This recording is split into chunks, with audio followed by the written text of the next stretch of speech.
We see your travel from Americas to Liberia to appear before the TRC and testify as in a spirit of patriotism. And personally, I appreciate the content of your document, which stand to deal with part and parcel of the responsibilities of the TRC, and that is to gut the root causes of the civil conflict and to find ways and means to correct the past and to chart a new course for Liberia.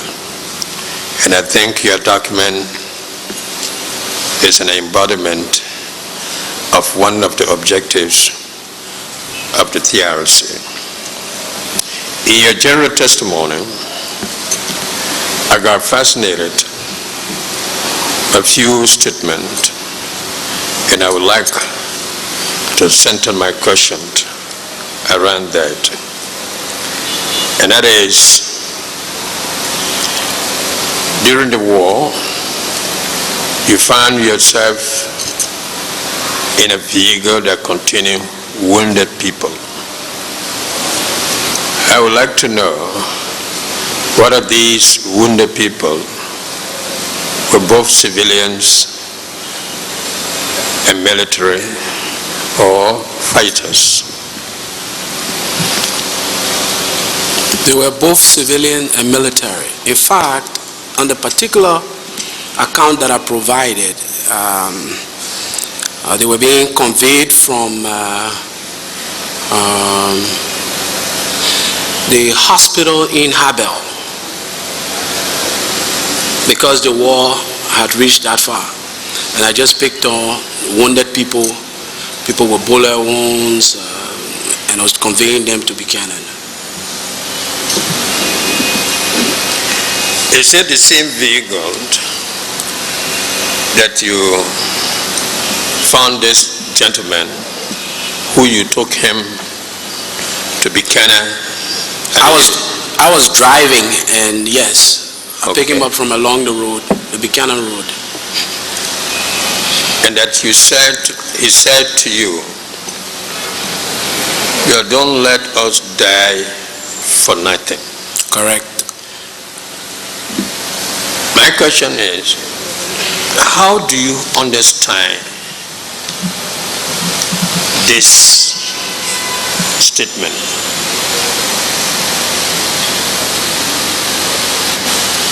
Why this statement was made to you?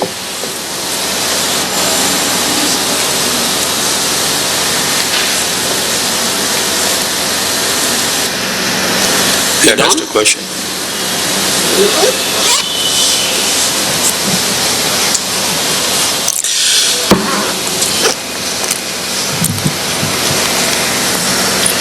I tried to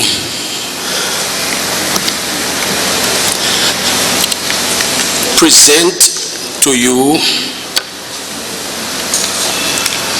a contextual understanding of that deep statement.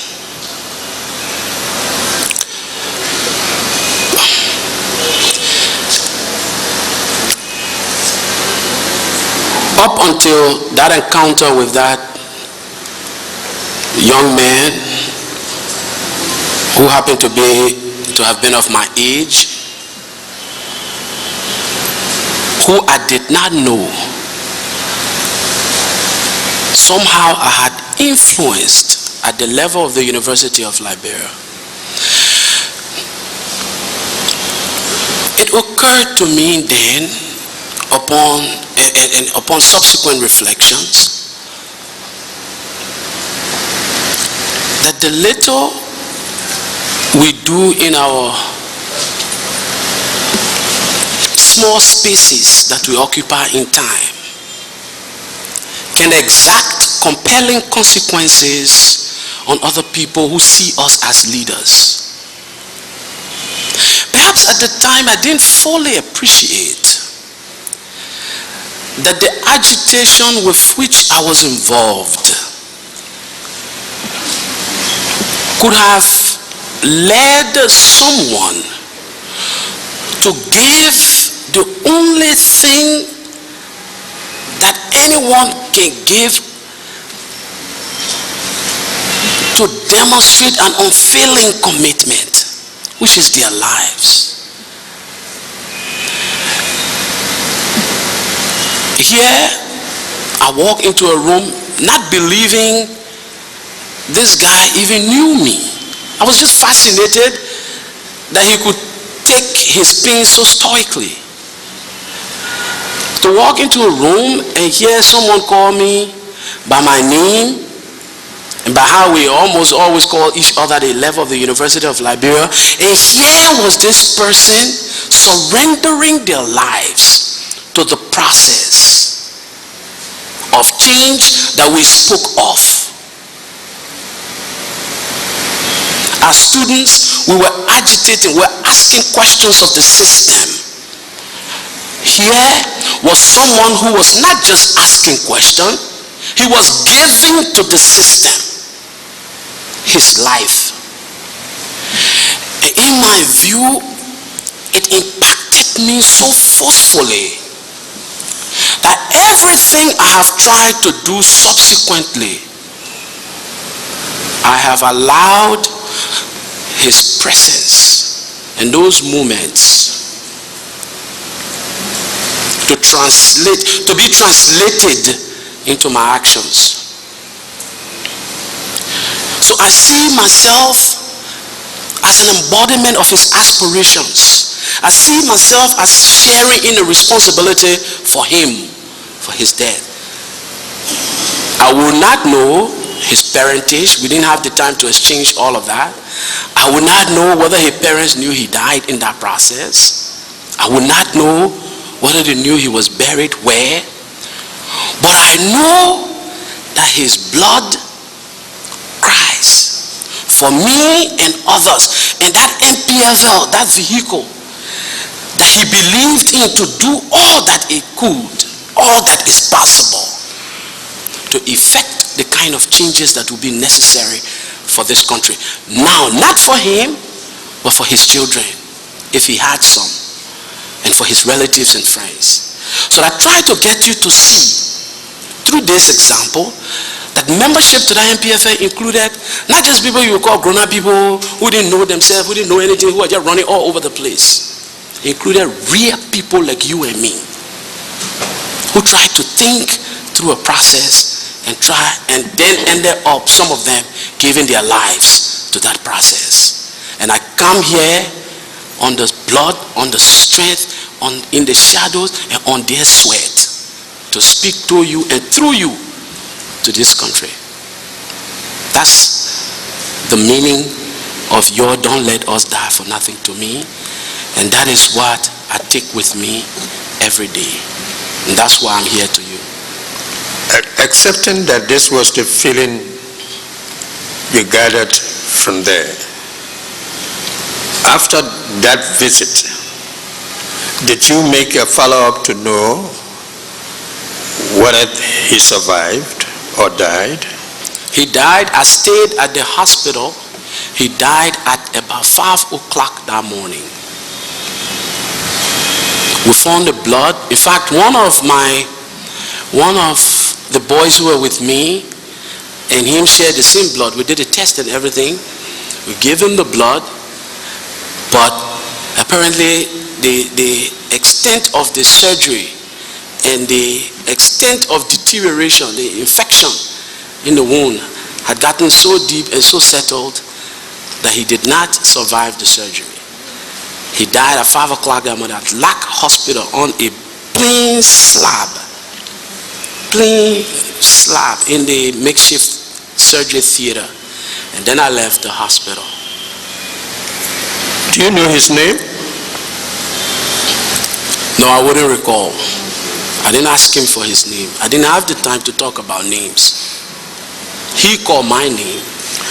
Was he a fighter? Yes, he was. There's another thing you also said, and that centers around your travel from Maryland, where you were involved in an accident, and the woman that you met, along her husband and the grandchild, you made emphasis on the condition, the miserable condition they were living.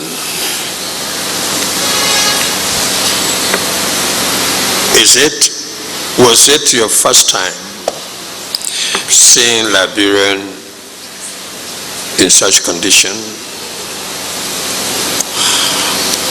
Shikamfumba, I grew up in Monrovia. I went to St. Patrick's High School. I went to St. Michael's, then to St. Patrick's, then to the University of Liberia.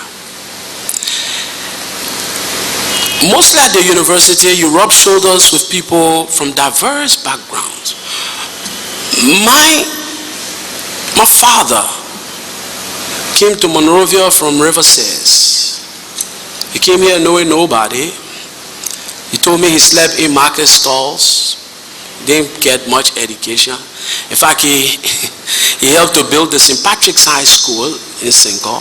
He was carrying, as he said, he may at the time carrying hairpin with the concrete and mortar in it, and made a promise then that one of his sons would attend that school because he believed he was not being paid fairly. He told one of his bosses, who called him money, I think, for coming late, that his consolation would be that one of his sons would attend that school. Oh, I've heard about horrible tales. But it is another thing. For me, it was a major eye-opener to see, and maybe Dickens describes it best when he talks about the tale of two cities. To see where I was born, to see Liberia, meaning two different things. Now, let me tell you another story. We walked to Buchanan, a couple of friends and I. We got there and got these mind-boggling stories of people like me, students, maybe not students, but Liberians like me of my own age, who reached Buchanan City. After the Npfl took Buchanan, they were fighters.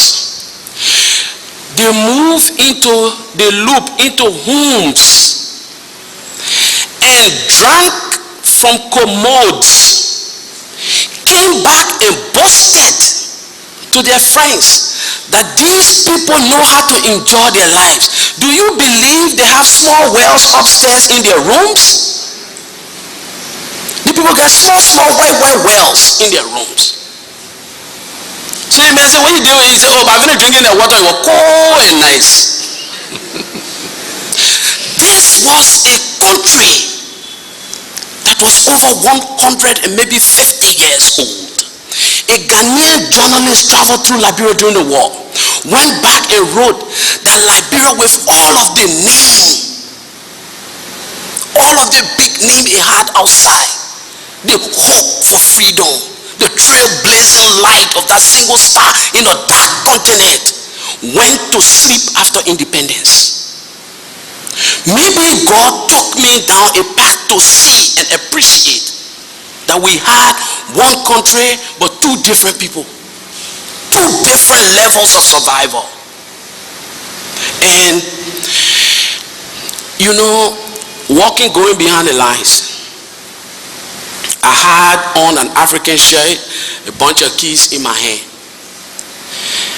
And the first group of soldiers I encountered, first group of combatants said, and I wear African shirt, so it looked like Madingo shirt. He said, a Madingo man.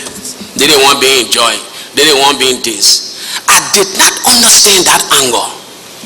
until I got deep into the belly of the country, where real people like you and me, save for us being born in Monrovia and they being born in where they are, real people with seen blood, who we also call Liberians, live and reside under such conditions.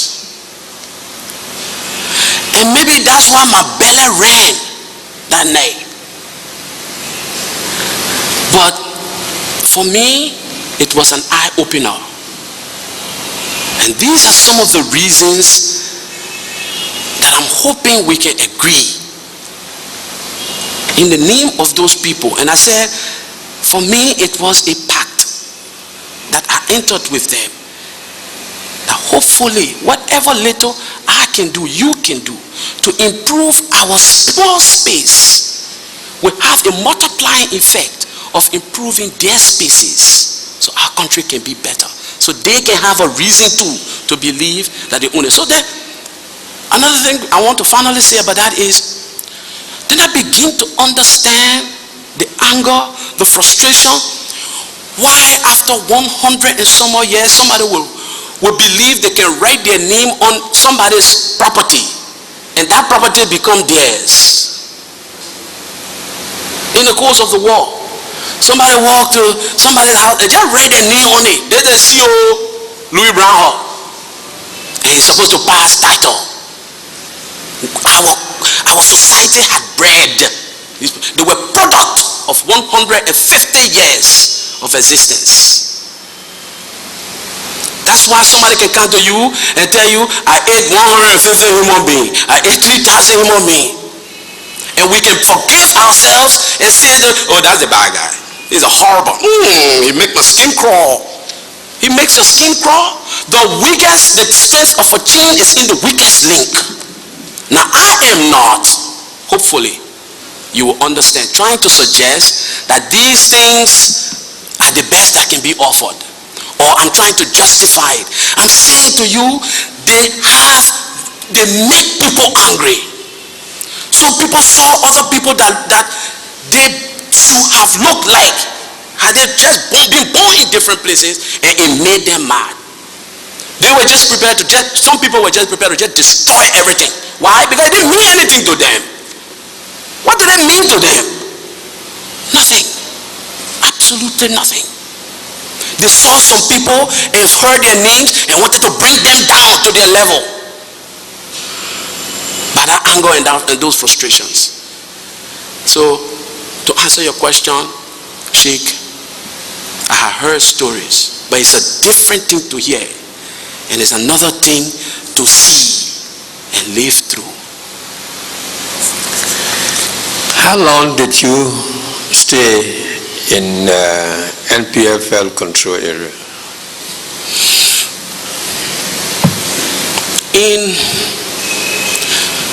I crossed the lines, as we call it then, from the old road,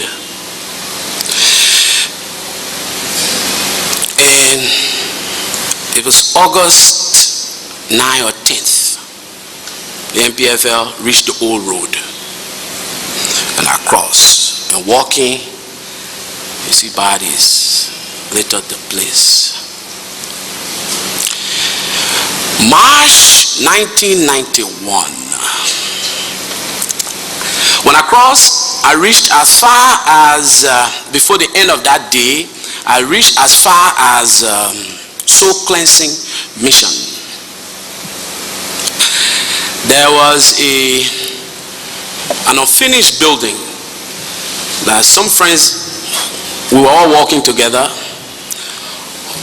We call it Manjo Quarter, because they had to name the places to be able to divide rice. After the Npfl, I understand, captured Buchanan, there was a ship of rice, so they were dividing Sundon rice, all these places. So ours was a Manjo Quarter, but it was an unfinished building that we put attachments to the window, and I think it hosted 110 people. I'm sure there are people here under the sound of my voice who live in that quarter. I don't like to call people names, but anyway, I stayed there until that area was captured, or there was fighting coming close to that area by the Npfl and the combined forces out of Monrovia proper. And then I moved along with, and then we moved to Buchanan. We walked to Habel and then to Buchanan. I stayed in Buchanan until a group of friends who were in Banga heard that we were in Buchanan, from the University of Liberia, also student leaders and political activists, heard that a few of us were in Buchanan with a deceased friend and brother, Alexander Kulu. You may recall Mr. Kulu was captured along with Mike Huban on the train going from Buchanan to Yekepa, trying to get a new job. And so we were with Mr. Kulu in Buchanan, and these friends of ours from Banga heard we were there, came and asked us that the Npfl was participating in discussions at an all-Liberian national conference at the Hotel Africa. And they had represented to the leadership at the time that we were in Buchanan, and the leadership wanted us to form a part of their delegation to Monrovia. I came on that delegation. We left for Buchanan, for Banga that night, joined the delegation, came the following morning on a big bus to Monrovia. I still remember the bus coming through the red light and everybody lining the road saying, "Rebel, rebel, rebel, rebel," the rebel come.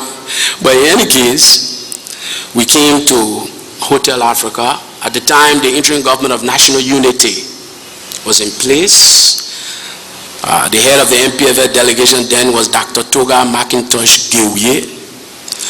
Mr. Wowiyu was a member of that. They were in the leadership at the time. And I think former Deputy Speaker Samuel Doki and others. But I came, in fact the bus returned and I stayed behind. I spoke with as many political leaders of the IGNU as possible, including Dr. Sawyer. Met Dr. Sawyer, spoke with Mr. Matthews, because I was a member of the United People's Party up until that point. I felt I needed education and understanding as to what was happening, and I had been so disengaged by reason of my stay behind the line. I needed engagement to figure out where we were going, how we got here, to share some notes. In any case, I felt that the consultations provided me insufficient reasoning for my stay in Monrovia. So I returned to Buchanan and stayed with the Npfl. I returned to Terminal to be a member of the Npfl and stayed there. I have received, I assure you, no military training. I did not join to go into a camp to be trained militarily. I believe, like a huge number of people, it was a voluntary force, and each of us would have brought something different and new to the table. I thought, and I may be wrong, that I'm a political thinker, and therefore will help to bring that thought process. There were others who sacrificed gallantly with their lives at the front line, at the battlefront. And so we thought minimally we could help with wounded people, wounded civilians, displaced people, and wounded soldiers to help them survive. And that is, we stayed there until the conclusion of the signing of one Yamoussoukro agreement. 1, 2, 3, there were so many Yamoussoukro. I don't remember which one exactly. But like I said to you in my statement, each new peace talk brought new players to the table, new faction, and therefore there were new purposes. So I stayed there, actively trying, working with others. And the Npfl, the leadership of the Npfl knew that the resolution to the problem would be political. And so it started a process of building a party through which the political aspirations of the Npfl, which was the military group, will be realized. And so we worked to form a political party. But in that process, one of the Yamoussoukro or Cotonou, I believe Cotonou, provided for the fusion of the two transitional administrations, to call it. One in Monrovia called IGNU, and the other headquartered in Banga called the National Patriotic Reconstruction Assembly Government.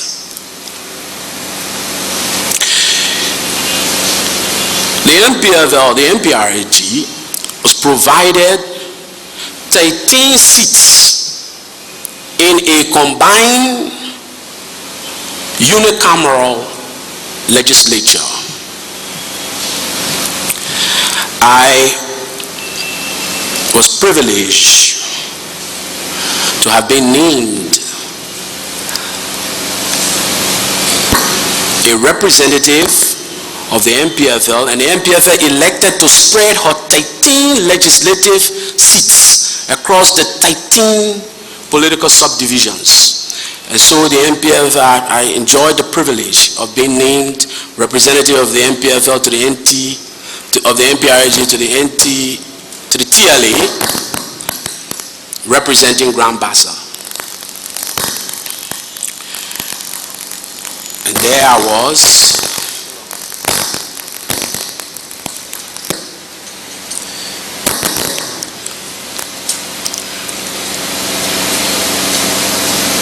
but there is something else I believe that catalyzed that appointment. When I left Monrovia, I told you I returned to Buchanan, Grand Bassa County. I sought employment with the port of Buchanan as an accountant. I told you I had just gotten a bachelor's degree in accounting from the University of Liberia, and I just enrolled at a law school when the crisis brought everything to a halt. So I sought employment as an accountant with the port. I was employed in Buchanan when a demonstration, a new phase of the conflict started to escalate. Ulimo had come in, and the advances were being made. Territories of the Npfl were being taken. So suspicion amongst people behind the line and fighters increased. Under one such color of suspicion, a number of young people were killed in Buchanan, Grand Bassa County. I was at the time working along with others to build a party. So naturally, the people of Buchanan turned to us to answer some of those questions. And I led, along with many other young people, a demonstration in Buchanan against the Npfl, where I read a statement. This was my first meeting ever with former President Charles Gange Taylor. Up to that encounter, I had neither met, nor seen, nor been in the company of Mr. Taylor, even when he served under President Doe. Our first face-to-face encounter was when I led that demonstration and spoke on behalf of the people of Bassa. And so I believe when the decision was being made to name representatives, I was not in the room, I was not in the meeting, but when it came up for the representative of Grand Bazaar, I am told, Mr. Taylor inquired, where is that young man who led that demonstration against me? I like these kinds of people. And then my name was called, and that is how I gained the privilege to represent the Npfl in the TLA. So, I guess I should provide you an opportunity to ask another question. From what you have just said, in answering to a series of questions, we would like to find out from you, what was your experiences, particularly with respect to the conditions, the treatments of the civilian population during your stay in the area that was considered as war zone? The whole country was war zone. And under conditions of war, one encounters tragic human conditions. So it was no different. But I can say to you with all honesty that although, notwithstanding those difficulties, there were efforts as much as possible to curb. The Npfl, while fighting, can be praised for, I remember and was shocked when a battlefront commander, one of the most feared, I guess his name was Sam Lato or Latro or something of this, but I never met the gentleman. But I recall that he was tried and executed for the indiscriminate killing of another person. Now, were there always trials? I'm not sure. I don't think so. But I do know that when things came up to the attention of the leadership, I show you everything that could be done under the circumstances, under the precarious circumstances of insecurity was being done. Now, I don't know of many so-called rebel movements. When I reached Manjo Quarter, I went there with just one key in my hand. I had this naive thing that it was going to be so quick and I would return to my room, so I carried my key with me. I had no food. I was traveling as the head of a number of people that comprised my family and my external relations.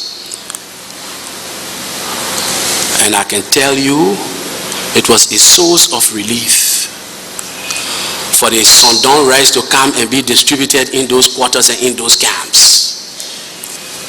I also can tell you that at the soul cleansing mission,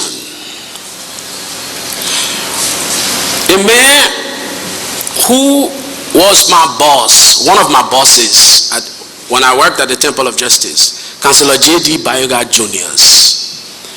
One afternoon, evening, I was some fighters came and said he was a former associate justice and they were going to pick him up and take him for trial to Banga. His children and his wife at the time with him came making noise, and all of us moved on Manjo Quarter. But all of our movement could have done nothing because the fighters are armed and we were armed and we were not. We just thought to show support. No man can go, no man can go. Of course, when they joined fire in the air, everybody was separate. They said, my brother go, but we're behind you. But I tell you what happened. Somebody ran quickly to another senior officer. He came with reinforcement and rescued Honorable Juniors. Was that the tale of every other place? Probably not. But the point that is being made, 2 or 3 points. I had also come within close proximity to death.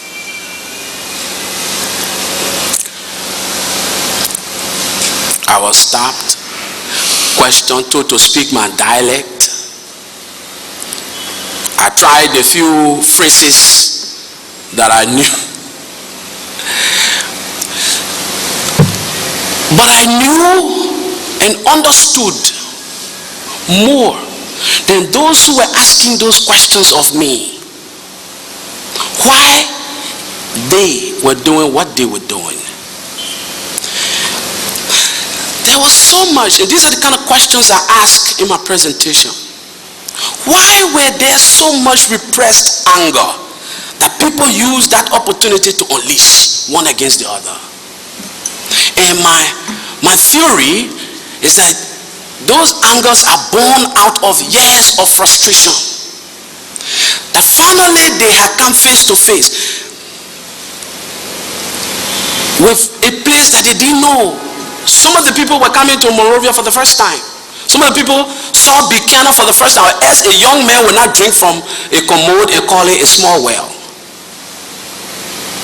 And that brought a level of uncontrollable anger on everybody who looked better, who did not resemble their state or they believe shared their aspirations. So I'm saying that within a context to say, were there excesses? Yes. Human misery and suffering? Of course. Like every war. Name me one war, I will show you another. Do I believe that they border on the savagery? Yes.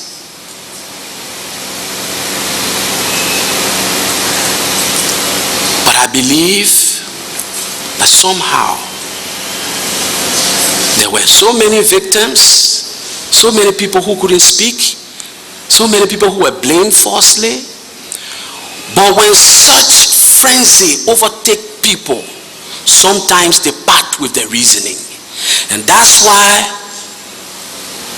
I quoted this analyst who said, we must change while we can. Because change is constant. It will come. And if it imposes itself on us, it will be costly and it will be painful. Thank you, Mr. Kone. Thank you. After lengthily elaborating on subject matters you felt that were presentable to this commission, you also made recommendations. You divided this recommendation into 2. One, you urged the commission to provide urgent attention to. Under this agenda, you recommended cultivating a common vernacular to be taught and spoken publicly. I I want you to explain to us, common, the word common. Are you saying a single vernacular since we have 16 tribes? Or are you saying common vernacular since Liberia is divided into tribal society, the Mande, the Kwa, Mel, and the Atlantic Ocean? Which one you are talking about? And if you were to ask, to elaborate, how will you do so? Thank you. Thank you very much. I set out to explain to you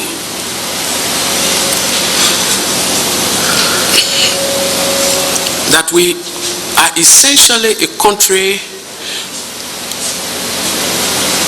with an ill-fitted hierarchical structure of self first. We look after ourself first. There's nothing wrong with that. Then we look after our tribes second. And then thirdly, if ever at all, we look at Liberia. We will go nowhere if we continue this. So, and I believe this is born out of history, and I try to, and I'm not going to go into all of those details, and I try to again explain to you why it came to be that we ended up becoming self first, tribe second, then Liberia. And I argued that Liberia does not mean the same thing to each of us. Look, 1980, for the purposes as we move closer to the elections, 2 additional counties were created. Correct? What are those counties effectively? Some of the counties are even named after specific tribes. Even as we know we need to integrate a little bit more.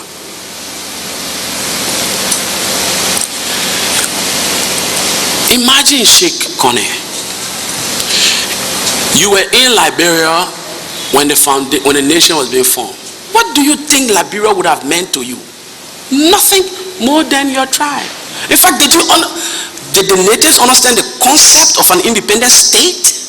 Absolutely not. Why should they? Can you blame the settlers class? No, you cannot. Because they also came with a set of experiences that were only unique to them. And they wanted to secure themselves in the areas that they had purchased. They just wanted to secure and interact with. Who does not want to only interact with people that you know and people that know you and people that share your values? So everybody, the settlers kept themselves enclosed and encouraged. They did not create that because these kingdoms existed here before they came. But they encouraged everybody to stay as they are with their own set of rules. Am I wrong today, unless when I left here it was changed, that there are customary rules under which matters are adjudicated? 2 sets of way of solving problems, legal problems in the country. We allow everybody to have their own dialect. And nothing wrong with that. But let me tell you what it does. It strengthens the bond, the tribal bond that subsists between people more than anything called love of country. Imagine when you sit in the belly of Nimba or Lofa, what kind of stories you think your grandparents will pass on to you? Stories of Elijah Johnson or Matilda Newport? No! They will most probably tell you tales of how their tribes came here. And so as you go along, you develop a stronger bond of tribe. So when you appoint somebody to position in government, what happens immediately? An entire tribe move on that ministry and take it. that individual from a particular tribe is expected. The rest of the tribe see him as an extension of their own personal, of their own group aspirations. So what do? They rally around him. They go and start carrying gossip. In fact, they believe all of them own the ministry. They go and start carrying stories. Every other person of a different tribe becomes a target of that minister. All appointment he will make, more likely than not, will be from your own tribe. So these things have festered over years. And sometimes we don't even understand why we do it the way we do it. But it has been supplanted in our subconscious that we are not the same, that we are different. Or we write laws that say we're the same, but we act in not the same ways. So I'm saying, take Singapore, and some economists can speak to this more than many others. The first thing I'm saying is we need to reset our political superstructure. What do I mean? I listened to Mr. Jackson on yesterday, and the exchange with Commissioner Coleman. It seems too elementary that we have such beautiful knowledge of economics and how it can help us, but somehow we don't seem to pursue it. And the reason is because our political superstructure is not set right. We don't share the same. If I came with a brilliant economic proposal now, the first thing I would be viewed as an opposition bringing it through, and somehow there is something about that proposal that's supposed to benefit me. And if I am benefited, I will be strengthened as an opposition to overturn the system. So we think about ourselves first. Then we think about our tribe next. Everything is because we've been used to think in terms of our tribes. When you look at the seal of the republic, please honestly tell me, does it generate the same passion in a settler stock that it generates in somebody from the belly of Lofa? You think that shovel and wheelbarrow mean the same thing to the man in Lofa? I submit to you, no. So I'm saying, let's be radical. When you look at our flag, that flag was not designed like somebody wants us to believe with valor and a white star against a blue field and the red for valor, the white for purity. Those thoughts came later on. People try to justify it far later on. But let me tell you what it was. The only flag the settler knew was the American flag. They always saw themselves as an extension of the motherland. So what flag you think they would design? Now, am I advocating let's change the flag? If you want to be controversial, you can say so. But I'm saying to you, let us include other symbols, like the money that our people use, like the other things, so that when others of different experiences see it, they can somehow share the same passion. And nobody will tell me we can't do it. We're so lacked that we can't do it. I will argue with you that South Africa, with all the disparities, I will argue with you that Cuba, when Castro took over, they were speaking English. Everybody had their own list. He said from now on, everybody will speak Spanish.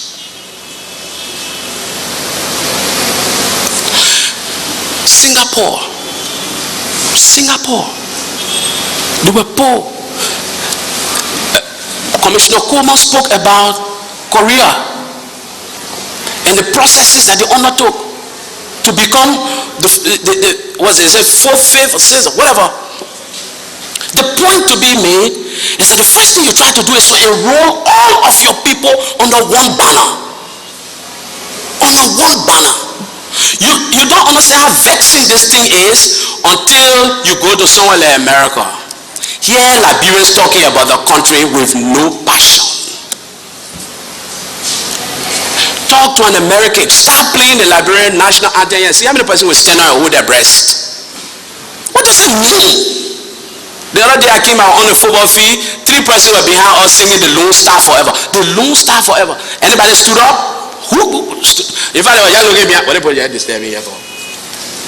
That is supposed to fuel us, to fire us up. No, it doesn't. And these are some of the things I'd say to you that we think our room is clean by just sweeping it under the rug. So I'm saying scholars, people with language skills ought to be able to sit. We should commission them to sit down. More like a guest, not because Abaso, so I say, okay, let's agree that Abaso is the language. No. But let's all have a common tongue. You sit somewhere with Ghanaians, even in class, man. The Ghana children there will be spying, and we can't even spy because we get told, I say. The Ghana children start talking to Ghana and the tree and passing information. You alone, you on your own. When you talk either series or color or try to be whiter than the white man. We all have been at a conference trying to find the future of our country. We're talking everything in the only thing that we probably know are English. Because if I start speaking Basa here, somebody will say, hello, please wait, hello. Speak English. We can't communicate. And if we can't communicate, what can we share? What can we intrinsically share? We're communicating in a language that we borrow. It's not ours. So what can we intrinsically share? The first thing the Prime Minister of Taiwan, was it Lee Teng-hui? The first thing he did in Singapore was to have everybody a decree. Everybody will speak one tongue. Everybody may know. The people start speaking one. It brings people closer together. It reduces the kind of suspicion. We're talking about intermarriages. Oh, come on. What are you talking about intermarriages? You're talking about intermarriages while at the same time I was at the mansion when before the last election, people came with dossiers justifying the creation of 2 more counties. And some of the counties, no. River says, at the time, you can barely find policemen, no school. People trekking from upper Riverside from northern Riverside to southern Riverside. No car, no basic infrastructure. You know what they want? They want county status so the people in Basa can't laugh at all. We will send our senator there to that place there too. But what thing that will make this county? No, everybody wants a piece of the pie. And they believe the only way to get it is to go get county status. And at the same time, we're talking about integration. So 2 new counties were formed. Bapolu became a county that extracted Bopolu and Bahama from Lofa. Why? Because the tribes in those areas, in those little enclaves, believe that they were not being treated fairly by the other tribe. The other tribe, all the senators being coming from the one other tribe. That our time too now, we got to find our own senator who will know the president too. Then another thing, every president try either by a birthday or by other thing to find a way. Why? I argue with you that everybody goes after Topman. He loomed larger than life in our contemporary political history. Everybody want to be late. It face Maryland. So we don't have, so every other president concentrate on a smaller place. Because we even expect them to do so. So I'm saying, let's find a way we can begin probably by speaking one language common to all of us. And you can continue speaking your thing. Then another thing I said, Sheikh, all the county structure, but I know I'm going to be grossly misquoted, but I came here to say it to you, my honest mind. All the county thing that we divine, what has happened? The people from Bama, the people of Bopolu hold themselves, they're not alone. The Basa man believes he owns Grand Basa. Can Honorable Verdier retire even with a Basa wife and go to Basa and say with his stock victories from Lofa or Bonga and say, I will retire here and run to be senator of Grand Bazaar? You're joking. They say, okay, that man small play, want more. He's not from Bazaar. A part didn't come from here. So he may have good vision, he may have good minds. We wonder how America and other places develop. They have more tribes spread out in America. People get, you know what they do? They call each of them by their original stock. Irish American, British American, Indian American, Japanese American, Chinese American. But one thing all of them agree is that common identity called American. You start one national anthem here. The American woman will stand up and hold her breast, whether she like Bush or she like Bill Clinton. It doesn't matter to them. The first thing they have is that common identity. And until we find it, all of us will just be doing basically the same thing, one after the other. And maybe we're too far entrenched to be able to do it. But let's spare our children that further division. Let's think about writing. Somebody said he was speaking Pele. Let's find a formula acceptable. Put it on the next ballot for the next referendum in the country at the next election time. Put it with dialect or whatever it is. Then people write the script. Then we start learning it. Then we start speaking it. Believe me, the way we take ourselves are the way other people will take us. Some people will come here and learn those scripts to be able to communicate with us. Thank you. Yeah, okay, thank you. My last question is that these recommendations, because time would not permit to ask you all the questions, but were you to be asked in the spirit of patriotism that you have emphasized on, are you prepared and ready to develop these recommendations into a concept paper and submit to the TRC? Of course I am. Please do so. Of course I am. Thank you. I'll take you. I will call your bluff.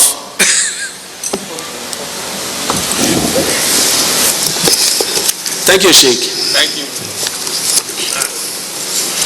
Mr. Witness, I want to say thank you for coming to participate in the making of history in this country, because by all doubt, from what I've heard you say, you are one of the players within a period under which the TRC has been mandated to look into. And in fact, upon application, and I can say the application when the Bishop of the Lutheran Church called for not only 1979, but further, before, that has been what the TRC law prescribed, application by one for us to go further.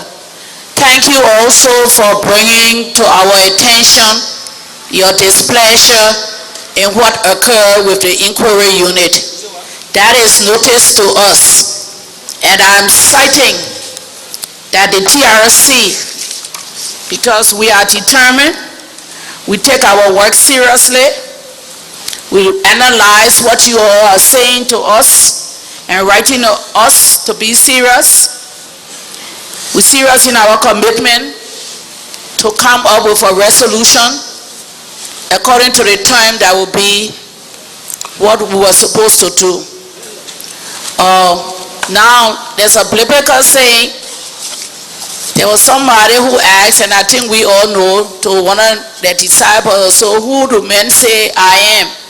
So I'm asking you now, not what the paper say you are to these people who said it, but could you just, for the record, because for history to know a little more about you, you know, you've presented to us a 19-page paper, which you read from and talk about and on the side.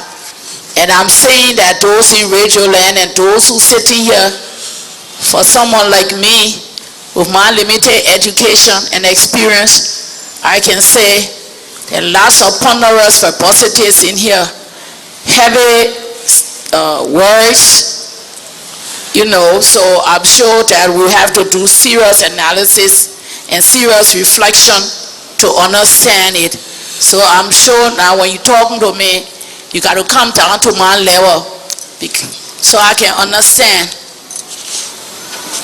So this paper here was written. You could say who you are, but I also want to say thank you for bringing this up, because although they talk here about economic crimes, human rights abuses, armed deed, blood diamond, or Liberia industry, forestry, yeah, you know what? The TRC Act says that we should conduct a critical review of Liberia, and that is Article 4, Section D. We should conduct a critical review of Liberia's historical past with the view of establishing and giving recognition to historical truth in order to address falsehood and misconception of the past relating to the nation's social, economic, and political development. So I submit to you that since they put it here, those could be myths, falsehood, misconception. If you have the opportunity, which comes once a year, take a shot at it, because there could be many, or there are, if you don't know, those are rumors. And when you tell me who you are, I will be able to ask my questions, because I will only ask questions on what I think you know, or within the purview of your job, your association, your affiliation, and your general knowledge, not what you heard. Because the best evidence is what I think we should deal with, unless no other evidence is available. So who are you, Mr. Louis Brown, in connection with, you could tell us from the period 1979 to 2003. Besides saying you go to Garseedah, you went to St. Patrick, you went to St. Michael, you went to University of Liberia, and you are from Riverside. I got that. Audience, Mr. Louis Brown and Commissioner Pearl Brown both have the stage and the time. So please give me your ears. If not, we have the magistrate and we have the police, and we ask people out, because the TRC has the right to have these hearings in camera. That means just among themselves, with the witness or the victim and the perpetrators. We have allowed you to be part of this, but at this stage, we just want you to listen. Thank you. I am a Liberian.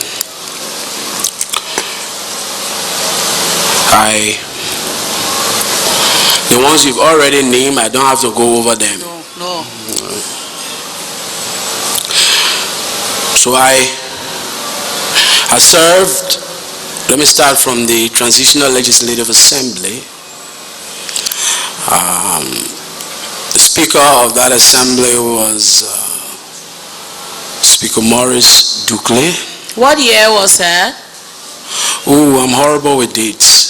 You're horrible with dates. That's my weakness. Okay, but I think the interim government came here 1991. Is that in the interim government period or the period? Because I am aware from history that when the interim government came here with Dr. Sawyer, he offered the Npfl at that time some seats in the first legislature, but they did not take it. Don't tell that to the Npfl people, they will get there. Is that correct, eh? Because, no, they say he had no place to offer them anything. All right, we just, so that what period, the next LNTG one? Yeah. With the same. There was a Liberian National Transitional Government that came out of Cotonou. Cotonou, okay. And that agreement provided for an amalgamation of the two administrations in the country. One was NPRAG, headquartered in Banga, and the other was the IGNU, based in Monrovia. But it also provided for ULIMO, which at the ULIMO being led by Professor Alhaji Nkrumah, yeah. G.V. Nkrumah.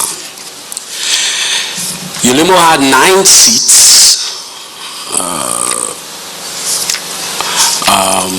The IGNU had 13 seats. The Npfl had 13 seats. And there was another group by Dr. George E.S. Bole. LPC. The LPC also had seats. I told you earlier that the longer the conflict lasted, the more factions developed, and the more the purposes change. And so the 13 seats, I'm not cutting you off, so the 13 seats represented different counties, because earlier you said you represented Rivers. the Npfl, the Npfl, the NPRAG elected to spread out their 13 seats. Now they could have sent 13 Special Forces Commando. That was their choice. The only provision they had was you have 13 seats for that TLA.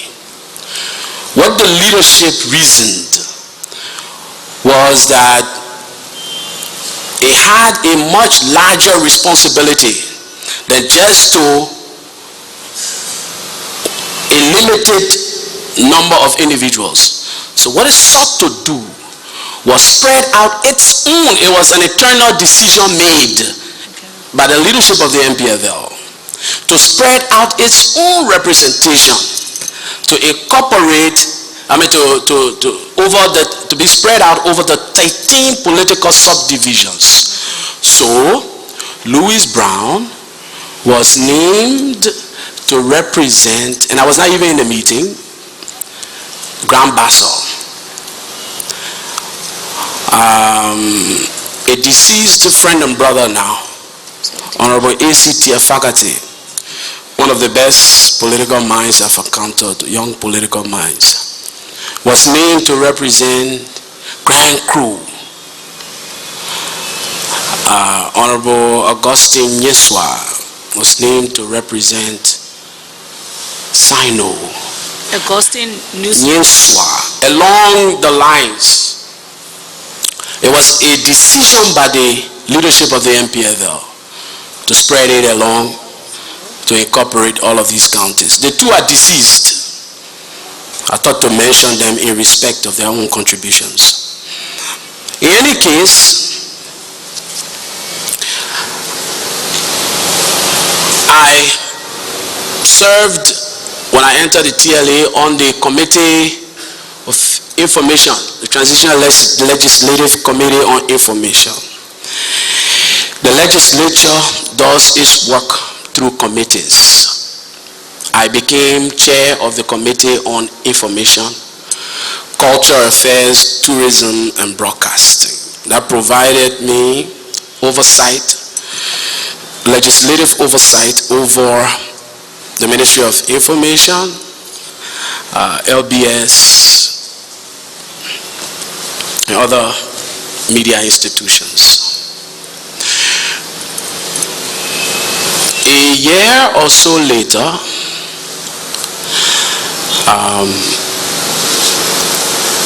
the IGNU representatives were replaced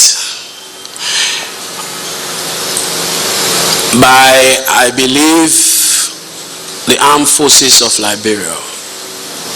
Because at some point it was determined that the actual fighting forces needed to gain participation. The riding security issue at the time was that it would be difficult to disarm to any one group or government that did not comprise a cross-fertilization of all of the fighting forces, so that each can gain the confidence that will be required to surrender their arms in the disarmament process. And so a group came in to replace the IGNU. Representatives of the IJAU, prominent representatives of the IJAU to the TLA at the time included, I believe, my friend and brother David Mayonga, and I want to say in this public manner, he helped chaperone me through the legislative process. Honorable Dusty Wolokoli, Honorable Johnson Guaigolo.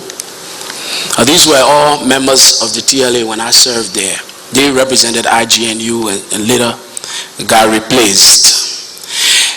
And then I got an appointment from the Council of State. No, a year or so later, I became chairman of the Transitional Legislative Assembly Committee on Ways, Means, Finance, and Maritime. Ways, Means, Finance, and Maritime. It was serving in that capacity that I received an appointment to the Liberia Petroleum Refining Company as managing director. I served the LPRC, I believe, for a year or 2 years or so, and became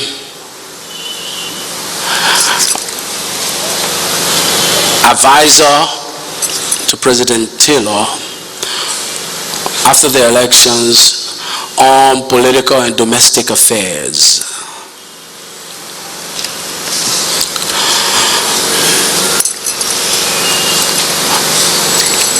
Subsequently, I was appointed by President Taylor National Security Advisor.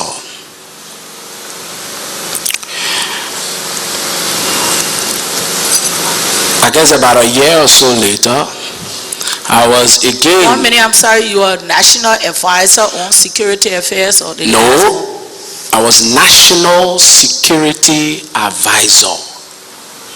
Not advisor on security affairs. That's a different business.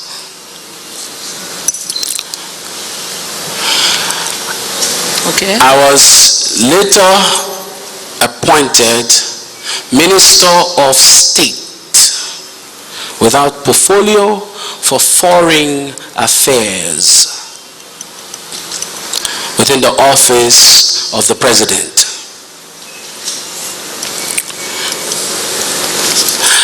Minister of State with all portfolio for foreign affairs. But the abbreviated title was Minister of State for Foreign Affairs. That was how that title was popularly referred to.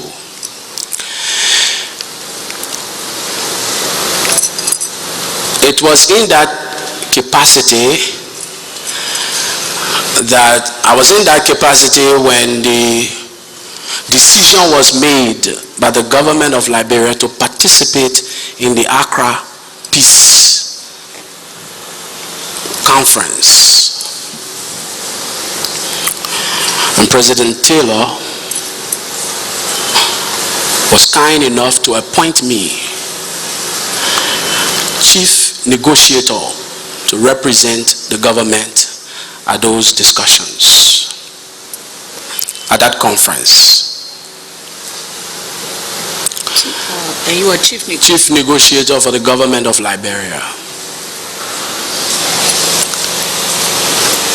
After the conference, I received an appointment over the signature of President Moses Zebla, naming me Minister of Foreign Affairs.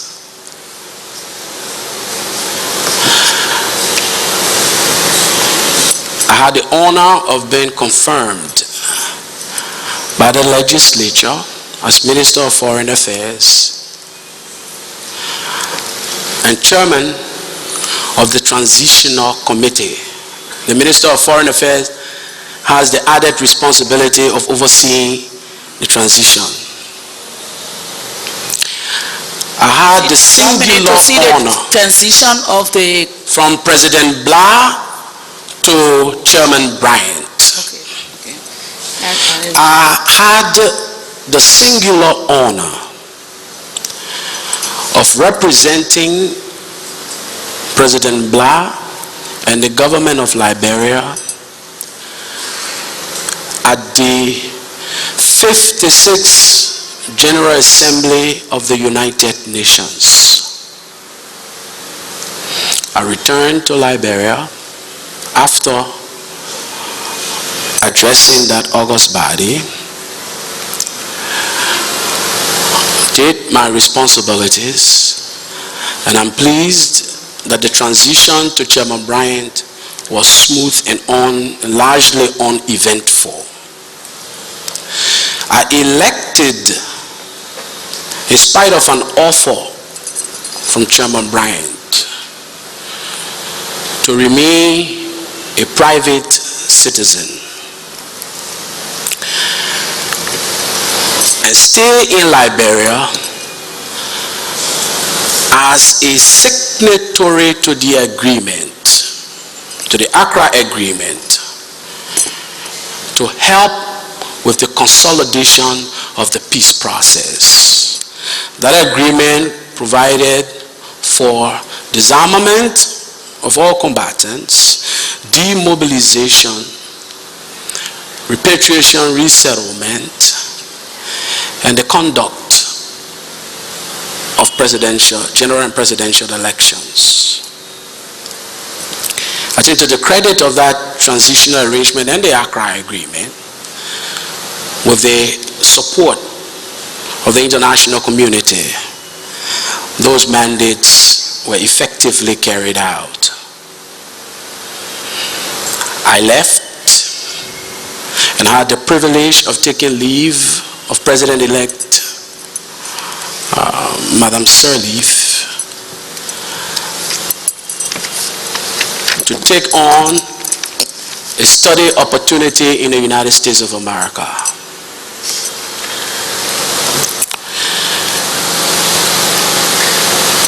I recently completed one phase of that study and have decided to embark upon the other beginning this fall, when I received your letter of invitation and thought to honor your request to be here.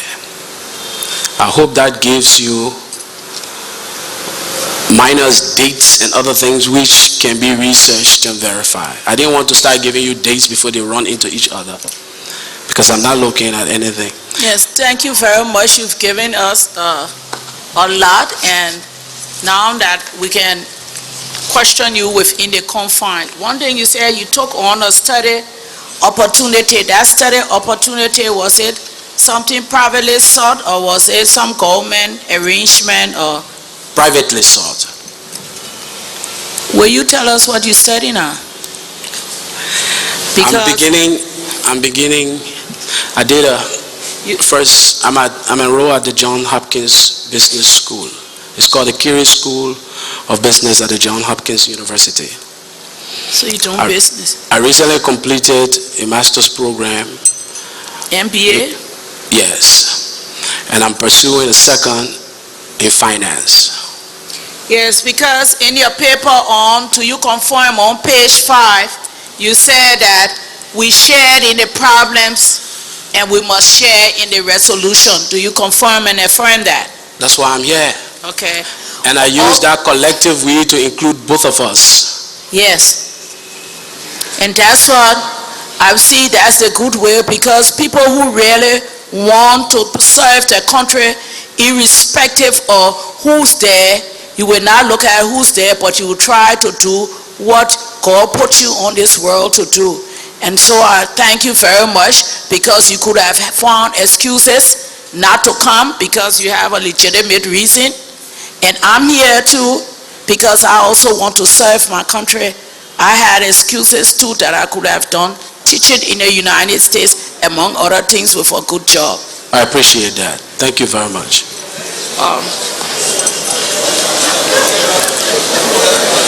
Do you confirm also, you said that you will never let this country slip back to the acceptance of war as an acceptable alternative? Oh, ma'am.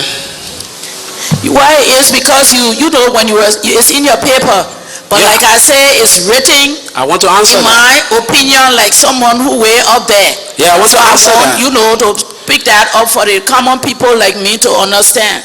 Oh, you are so uncommon. Let me say this. I have never thought, and I made that preambular statement to you, that the calamities of our country can be reasonably, if I recall what I said, deposited at the doorstep of one individual or a few individuals. Sometimes you hear discussions and they tend to suggest that had this person not been here or done that, Liberia would never have had a problem. That's not true. I come hopefully to dispel that opinion and provide you another argument that all of these actors, in whichever capacity it can be reasonable to see them as victims. That our problems are systemic, in form, and political in character. So it did not have to, it was irrespective of the actors. And look, I will submit to you further that there will be some actors who can't even explain why they did what they did. People just saw themselves in a situation and reacted the way they did. Some of the circumstances were imposed upon people. So I'm saying we created this problem. I don't mean you were there when the nation was formed and you have separate tribes. No, I want us to avoid just this blame game business and pointing finger at somebody as the bad guy. So I'm saying I will not, and I'm hoping that you will share in similar conviction, because this is why we are starting this process, so that none of us can allow this country to slip again. I try to get you to see my experience at these peace conferences. The easiest thing to resolve at these discussions were the military issues. You would think the military issues would be the most difficult questions, correct? That's not true. When it came to military, all of us would laugh, we would hug, we would be talking, we would be like, oh, this, I'm that war. Fundamentally, people didn't take up arms because they like it or they wanted to just fight. No. There were political motivations behind the taking up of arms. So I'm saying, I hope we will rise up and look at ourselves truthfully and agree that this is something we need to fix. We need to fix our political problems so that in how we share power. That is what politics is about. Sharing power. How we use it. So if we figure out how to do it, and I've provided you a formula, an imperfect formula, but if we can figure out how to do it, then we will be sure we will never slip down that road again. And I made a personal conviction to you. Not because I believe that I hold arms somewhere or I know arms tackle somewhere and I can get it anytime and start an insurrection too. No, that's not the point. The point I was trying to make is each of us have a commitment to ensure that this country doesn't slip again. And it starts with a discussion like this, constructive engagements. Yes, thank you. And most especially, although we are to do investigation for the war, and it's not just the war, I just told you for the historical myth, and we should stop at 2003. But the same act grant us, the Liberians, that's where we all can come into the recommendations that we have to do for institutional reform. Yeah. And that's where you came in and you gave some good recommendations according to you, how you feel. And what may be right to someone, it might be wrong to the other. And what might be wrong to the other might be right to someone. So we have to be able to respect everybody for how they feel, their freedom of association, who they deal with, that's their right under the law. Now, the first thing you talk about, cultivating a common vernacular to be taught and spoken publicly. Although the Constitution of Liberia, the 1986 Constitution, under Article 5, the general principle of national policy says that the legislature, the republic should take steps by appropriate legislation and executive orders to eliminate sectionalism and tribalism and such abuses of power as the misuse of government resources, nepotism, and all other corrupt practices. Don't you think we have to talk about now the founding of Liberia, and although none of us were there, only what the history book tells us, because we were brought up with this idea of secrecy, even traditionally, and we're not there. And you see the problem now, after 100 years or maybe 50 years, people start talking about what happened then.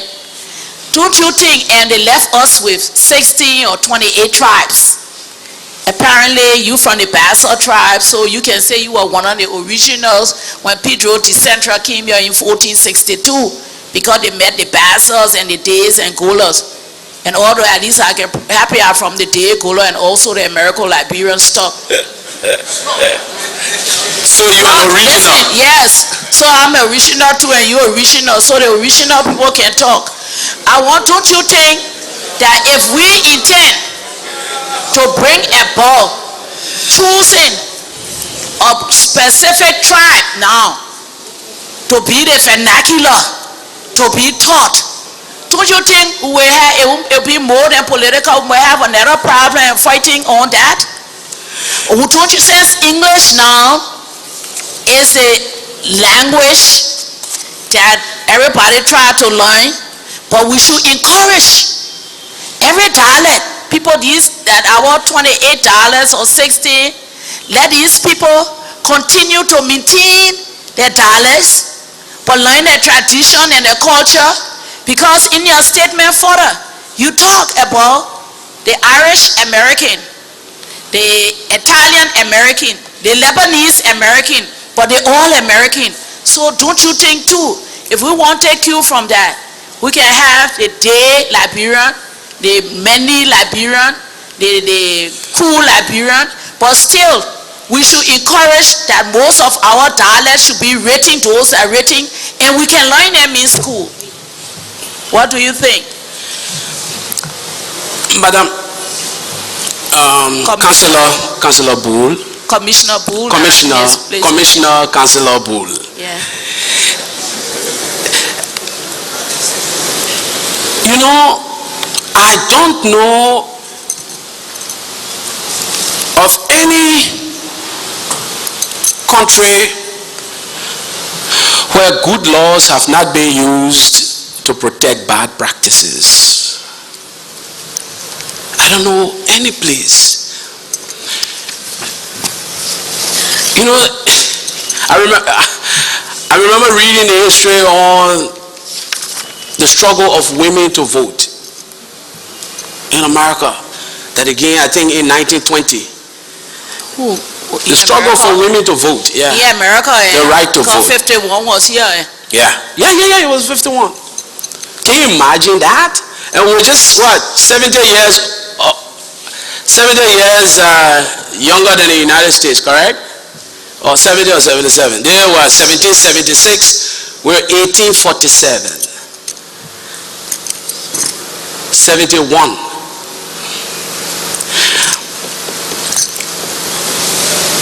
And I submit to you, every law has its time. Human events are unfolding every day. We're confronting new realities every other day. The beauty of leadership, the depth of leadership, transformational leadership, is the ability to look to the future, to aspire people with vision, with your vision, to enroll them into the vision, to see a problem on the horizon and prepare to solve it before it solves itself. Because when it starts to solve itself, it will be without your control. You know, you're right. When they say Irish American, they always end up with American. When they say German American, they end up with American. The truth is, when they say Mandingo, how many times they end up with Liberian after that? Manchira, Mandingo, and they are Liberians. Good for you. And you will try to instill in them the fact that they are Liberians. But what about the woman I met on that road, and her family, and her son, and her grandson? Someone has to tell her she is a Liberian. Why should someone tell her? She's supposed to know automatically, like you know. But she doesn't. That's the reality. Believe me, she doesn't share a single thing with you called Liberia. But she shares everything else with a member of her tribe. So why were we shocked when the PRC took over? General Thomas Wesson had to fill vacancies with people that he knew of his own tribe. Master Sergeant Samuel Doe, who do you think he would bring for the comfort and security of his administration? Who? Why are we surprised that we keep doing the same thing and keep ending up with the same results? Here is how I try to explain it to you. For that woman, being Liberian means she saw me as Congo. Because I was dressed differently. I looked like I had opportunity that she was entitled to, that her son was entitled, her grandson was entitled to, but didn't have. For some people to gain education, they had to come here to Liberia. To Liberia. Yeah. For some people, it is traveling from abroad. Even though that abroad is lofa. To come to gain education, to be called Liberian and share in the opportunities of being called Liberian.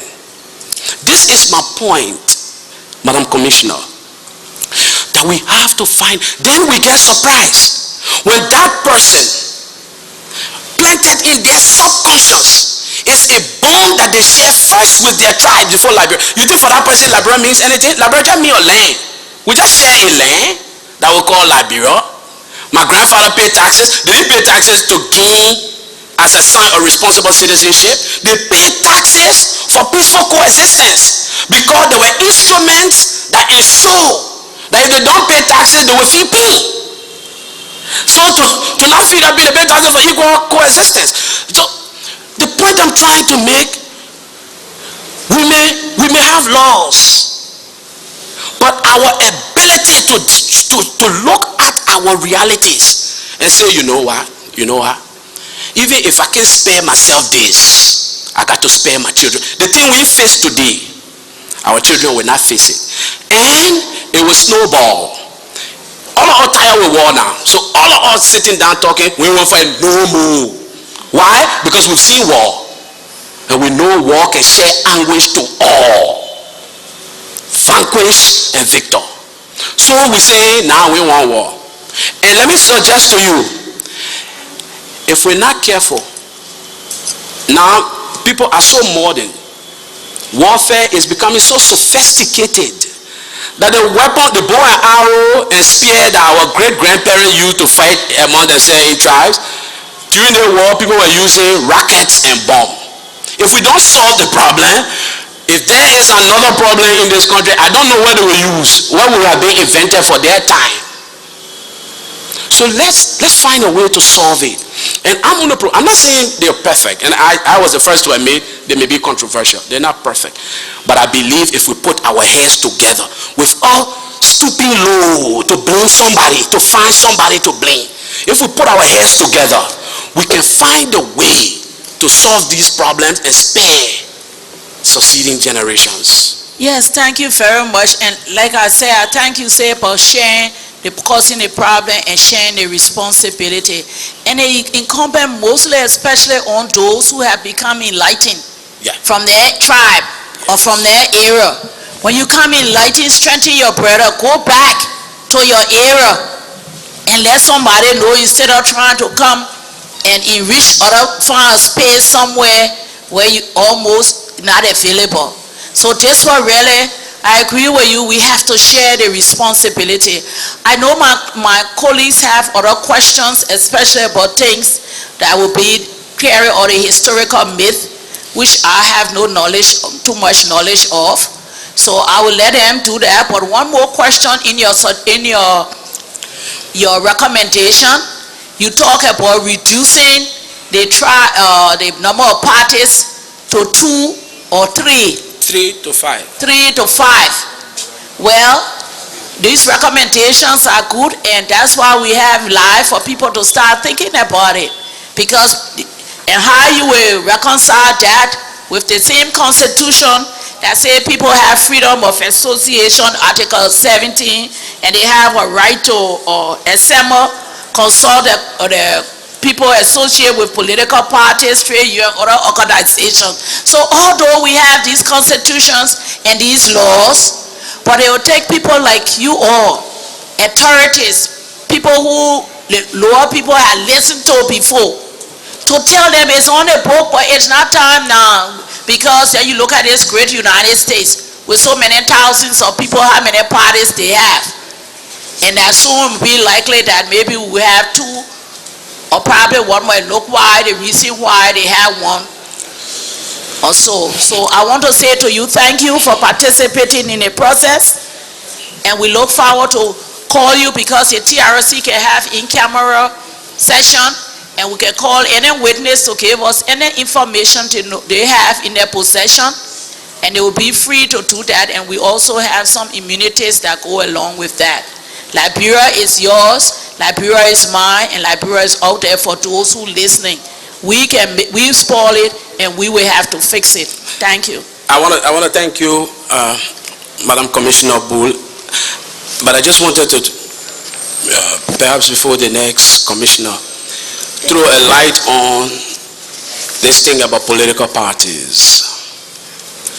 I know there will be some screaming headlines tomorrow.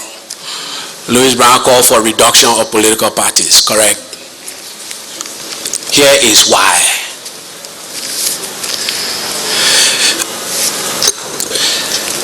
Democracy is not measured necessarily by the number of political parties.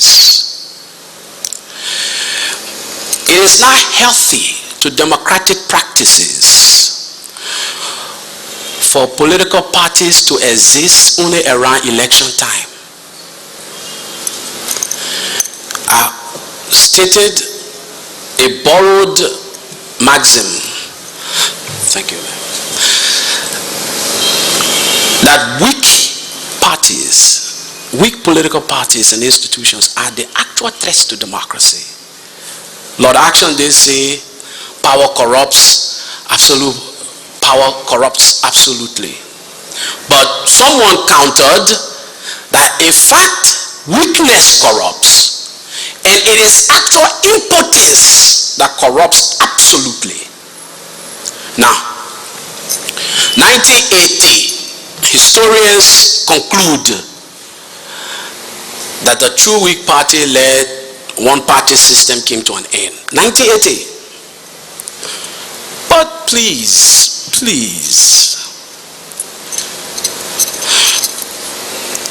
what is a system? And I'm not excusing the NPP-led government.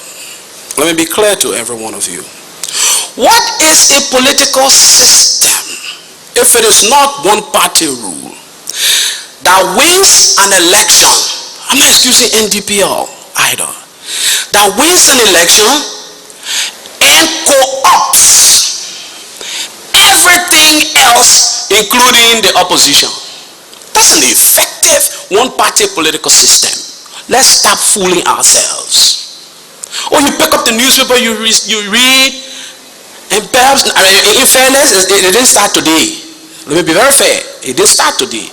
But you read about party cadres and party officials determined, demonstrating the will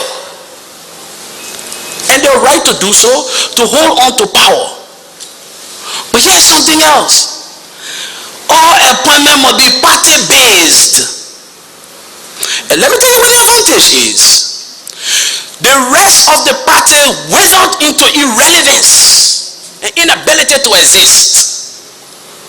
You go to some party headquarters, nothing there. They can't even meet. Party chairman there hustling. You tell the other man, say, my man, really not easy, ba. No official of the opposition, of the credible opposition. Oh, I know I'm going to get screaming headlines again. Gets treated with favors, or irrespective of the qualification, or with appointments. They are perceived. Don't be stupid. You appoint that man, you're going to build a party, and they will also, they want to say honor our wing and say our unseen.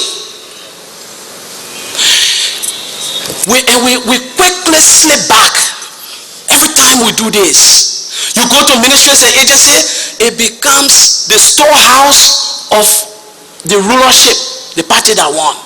Again, I'm not saying this is just starting now. I'm not saying it. But you asked me to come here and speak some truths. Only the truth. So I will say only the truth. Here, we can't come from one party system and say it was wrong and bring those practices here. We have to start to respect civil servants as being distinguishable from party cadres and officials. They have the right to exist, and every Liberian must feel that whatever government has won, you can win and still don't recognize your own victory. When you become president of the country, you are president of the Republic of Liberia and not a party. And every Liberian must feel that when they see you, or when we park our cars on the side for your convoy to pass, we're doing so in respect of you and that office, because you representing all of us. And that's the point I try to make when I say it is now becoming to me unconscionable that a number of Liberians could have had sanctions, travel restrictions imposed on them. Believe me, it will never happen to an American citizen. This is the difference I'm talking about. No American citizen anywhere in the world will have a sanction imposed on them, and their country decide without finding out, without investigating, without giving them the benefit of being heard. And the country decide they will enforce those sanctions, those travel restrictions on these people. What is this? What is this? Tomorrow, if these people went to the airport and said they were traveling, who do you think will arrest them? Why are you arresting them? They say this thing was for Sierra Leone. Sierra Leone problem not over yet? No, it's not for Sierra Leone, I submit to you. It has political motivations. We believe we're supposed to stifle each other. And when we stifle people and they have no outlet, they will explode. And when they explode, people will get hurt. They will form new TRC. Let's give everybody an opportunity to exist in this space. For this space belongs to all of us. Yes, Mr. Witness, thank you. That we would love to entertain many talks like this, and that people should take soapboxes, go to City Hall and other places, give speeches to educate the people, because you all have been in control of what you call the masses, and let them know, because they're down there and they will be that opposition does not mean enemy. Exactly. That when you opposition in a party, you're not enemy. And that when you form one, you're not finished. And that rat trap in town, it will not catch rat alone, goat, chicken, and all. When you start telling the common man out there what are the repercussions, they will learn and they will know that they too, their time can come. Thank you very much. Thank you, thank you.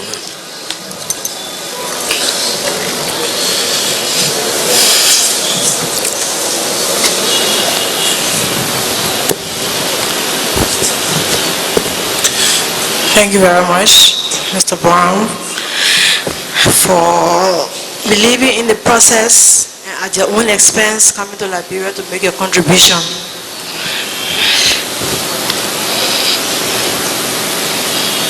In the testimony, you say your brother and sister offer their life for making Liberia better.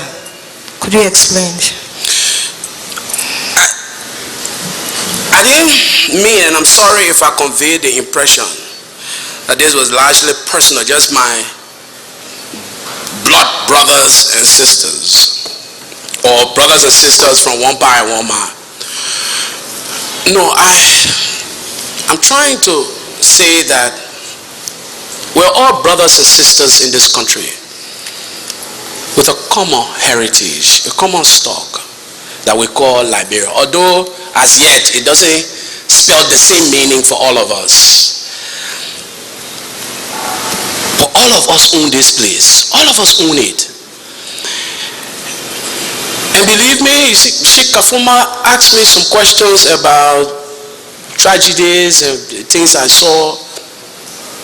There were some people who got killed in this war who didn't hold any government position. Didn't know anybody in the government.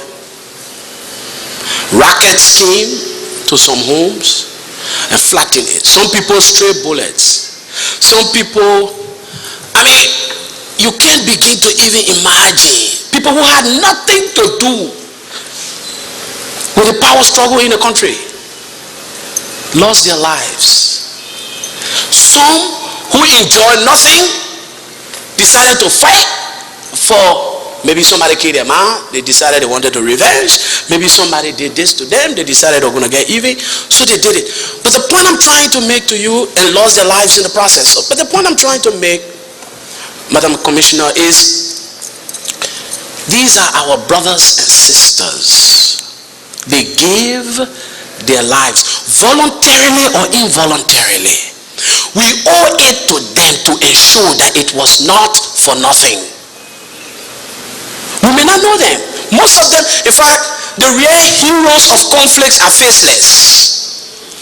Some women were raped, people were maimed, some people walk around with bullets in them here today, some people lost limbs, are still alive, some people lost necessary functionalities that others with healthy bodies and minds are able to do. For the rest of their lives, they will be unable to do so because of the war. So, and that exacts a high price on everybody. So I'm saying, if we see, those are our brothers and sisters, and we owe it to them to make this a better place. That's the point I was trying to make. Okay.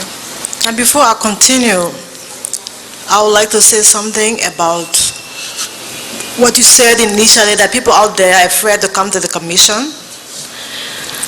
I want to say that we've tried as a commission to make the process as friendly as we can.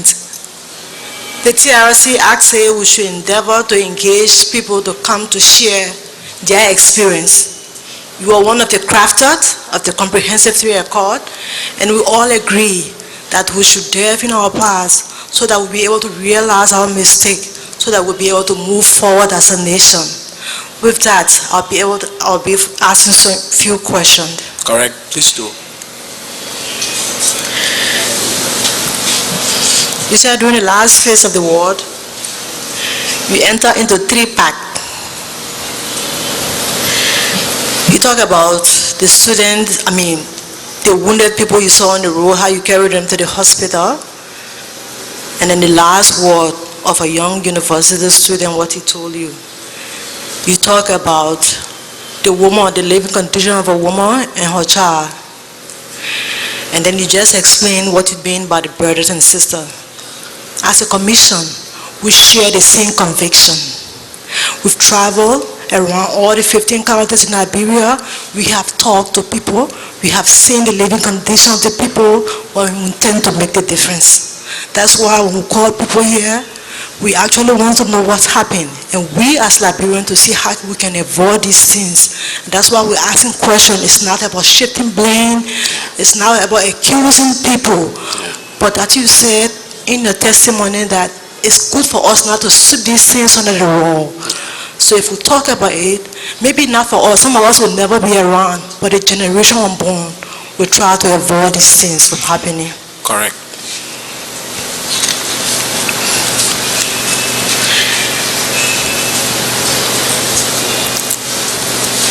We talk about owning up to the history and the experience of tragedy on page 2 of your written testimony, so that prosperity can be spared similar visitation. What can we do that we can also proclaim with unrestrained conviction, albeit faith and concrete voices at home and abroad? Never again. That we can proudly and convincingly pronounce that these sad chapters and experiences are finally over. That never again we will, or our children will follow such path, and that we will create for our children a new path, that the world that will lead us to unity, peace, security, stability, and prosperity. With that, TRC also tries to understand what really happened, because in order for us not to repeat these things, we have to actually know what happened. We will start from looking at previous governments, like for example, President Talbot. Initially, we started talking about what led to the Rest Riot. He was one of student activists. And then we come to the Dole government. Why did the Dole government fail? Looking at the history of the conflict, we're talking about making impact on the lives of the people. If you see the majority of the people who pick up the arms and fought this war, they were our own children. They were our own children. Why did they do what they did? How can we stop this from happening again? So we want to understand, based on the experience in the interaction with various groups.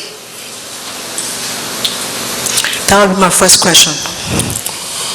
Why did people do what they did? You know, I try to, in historical context, present that to you. But let me summarize it this way.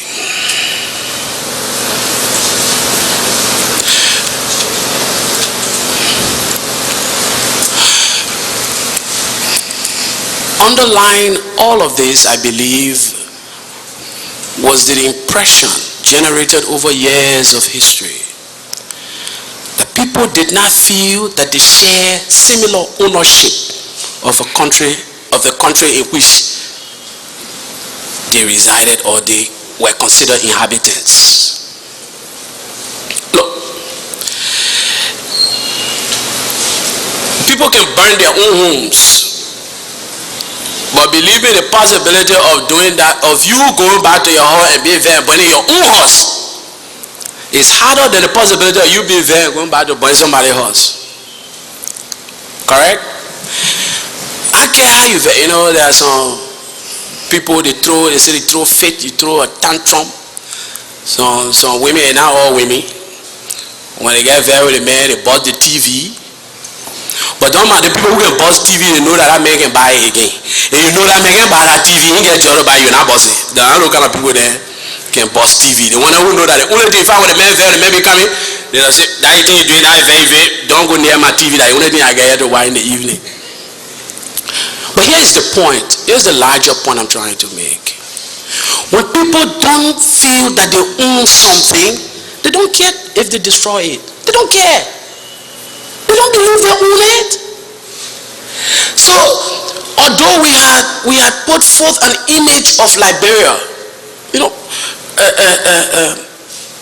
former Minister Emmanuel Buya talked about the role Liberia played with Nigeria, the first president Nnamdi Azikiwe. He talked about, not many persons knew that even President Nelson Mandela, when he was denied travel documents, Liberia provided him passport. He traveled around the world, Liberian diplomatic passport. People don't know that. So we had an image outside that it was so well. You know, they say the dog on the top of the dog on the water. You see the dog on the water, the feet working, but the dog looks so stable and calm on top. This was the myth that was broken in this country. Everything looked so okay until the rupture happened. When that rupture happened, it became uncontrollable. I made a point to you that people in Npfl are angry people. In Npfl, the people who wanted change. In Npfl, the people who wanted to just pursue their ambition. In Npfl, the people who wanted revenge. I don't know of any group in Liberia that cut across every level of division in this country like the Npfl did. Don't let anybody fool you. That even roll over later on to NPP. In fact, the joke we had amongst ourselves was that even crazy people in NPP, you could find there rich and poor, Congo country, old young, crazy scene, Basso, Gola, every tribe was there. Some people didn't understand. When people ran around doing, you kill mama, you kill papa, I will vote for you. People didn't understand it. They just talking to me, people, oh, these are insane people. They don't understand what they're talking about. Somebody kill mama, I'm going to vote for you. You got to be crazy. People didn't understand what people were expressing. Was an extension also of that frustration. And for once in many people's lives, they saw an opportunity for people of all diversities in the country to rub shoulder together. It was so common for you to go to a meeting, Npfl meeting or NPP meeting, and somebody who was considered someone from the street would stand there and talk to somebody who was a minister and say, in fact, you're not supposed to be, I have to be there because I found that I own it more than you. There was a sense of shared ownership. And so the point I'm trying to make is we have to bring this so-called shared ownership to everybody so that all of us can feel it. So that all of us, when they play that national anthem, we can feel the same thing together. It's not worth it for me to just recite words that don't generate in me any serious passion. Now I'm talking about me, I'm not talking about me, Louis Brown. I'm talking about that woman. If we had gotten to that place and we were about to leave, they would tell the woman, oh man, let's sing the national anthem. What do you think she would tell her? You go crazy. Where you got national anthem? Or we go there and say, look, we are going around. In fact, this is the seal of the republic. She see herself inside? She see anything that remotely bring her history to her? Absolutely nothing. So this is the point I'm hoping to make.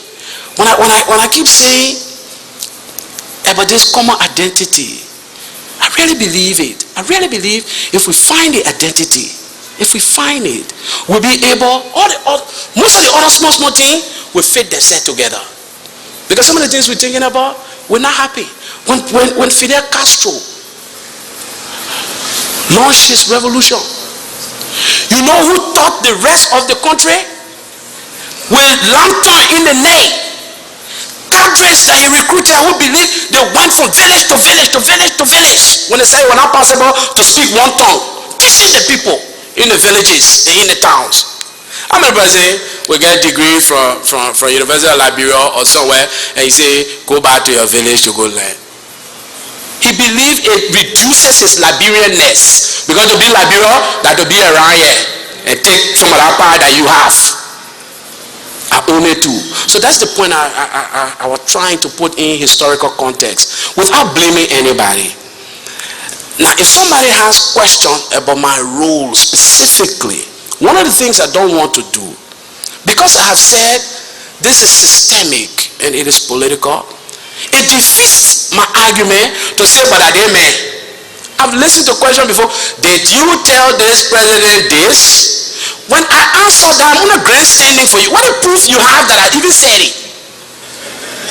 When you go call the president and say, did Louis tell you this? So why ask me something to only give me an opportunity to make myself look good?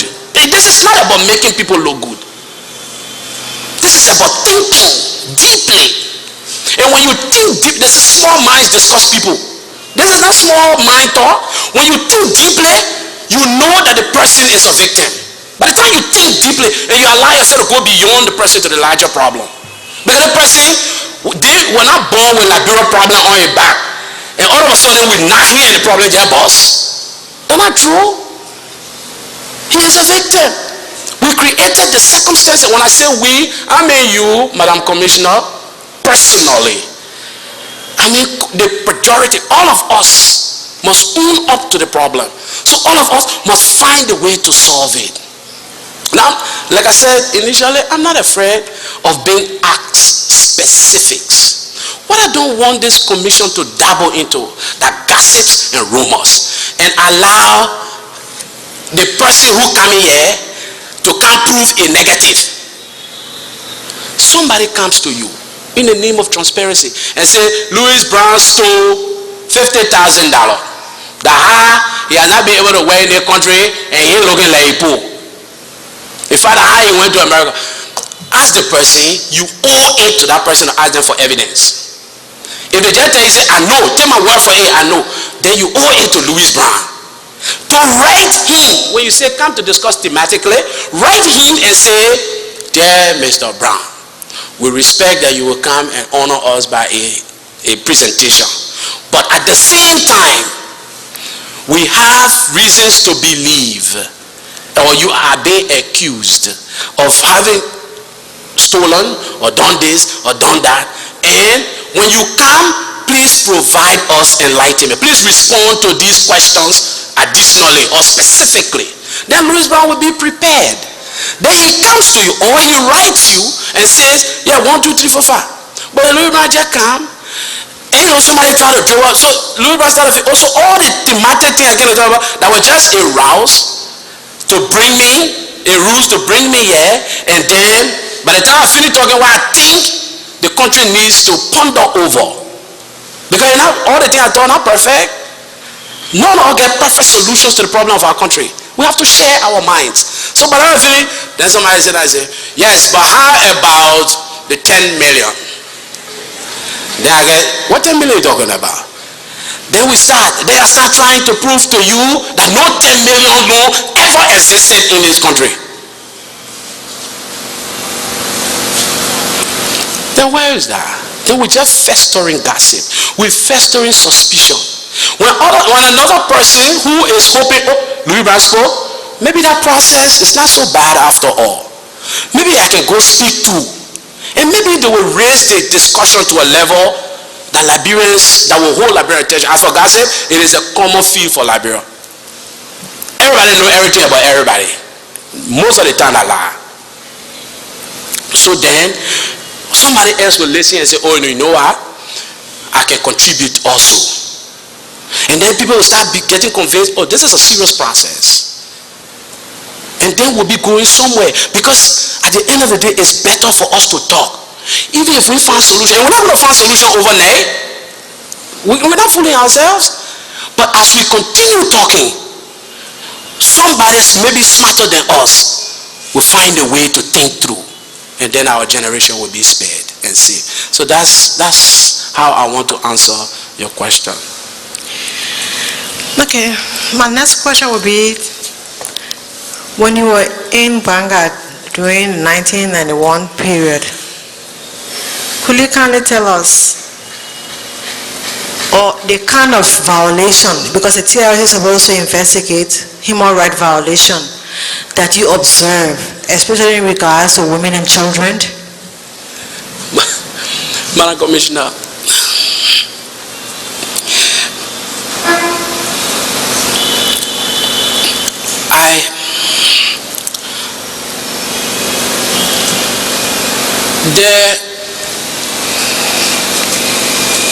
violations were not just about Banga. They were not just about Lothar.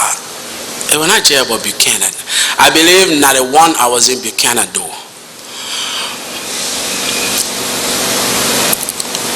And at the time, we were not thinking largely just about, okay, let's look for violation of women and children.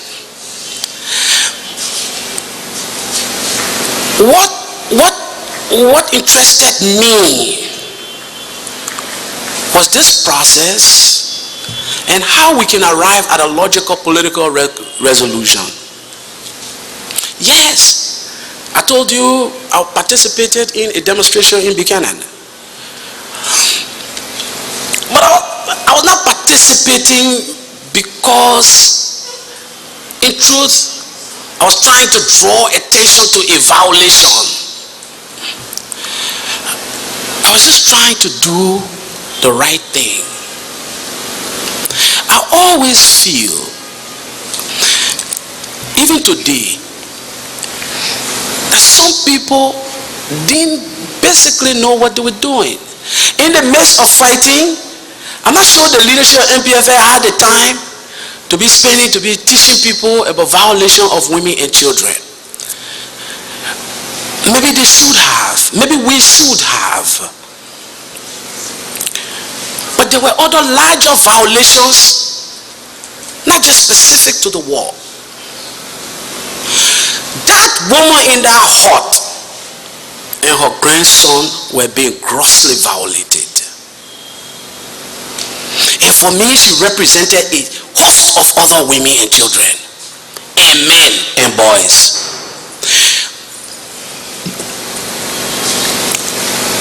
For me, when people are called Liberians and don't know what it is to be Liberian, that's a violation of them and the Liberian state. I saw women walking long distances looking for food during the war. I saw bodies of women, men, and children littering the place during the war. I saw people with no clothes, no food during the war. Is that good? No.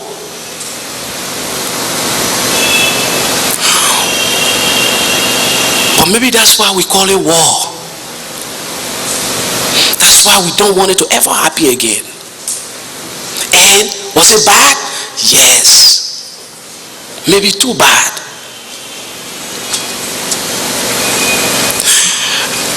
I saw everybody trying to survive.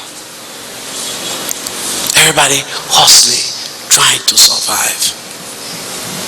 I didn't specifically see, like I said, my story was not about specifically seeing people, eating people, or engaging in rape. It never happened in my presence. Never happened in my, and I'm not sure it would have even happened in my presence. Because the leadership of the organization, I'm sure, not just Louis Brown, would have acted in a way to prevent those things. But did they happen? I'm sure they did. Now I'm sure there are people who will come before you and who will be best suited because of their situation, because of their location, to tell you some of these stories of violations of women and children. But I try to tell you on a general level that when people fight wars, especially people like the people that fought the Liberian War, very limited education, few days of training, no drawn up rules of engagement. This was not a trained army going to fight. This was anybody who felt motivated could go for a few days of training, put a rifle on the shoulder, And the first thing you learn to shoot or be shot at. And it just roll on. That's the point I made to you, that Npfl as a group comprise varieties of interests. And sometimes these interests competed. Like every organization under such circumstances. And everywhere, even in peace times, there are human rights violations. Do we regret them? Yes, we should. Yes, we do. And it is because of those regrets that we're trying to ensure that we never fight war again as a viable alternative to the resolution of political questions. That's where I am. That's where the country hopefully is.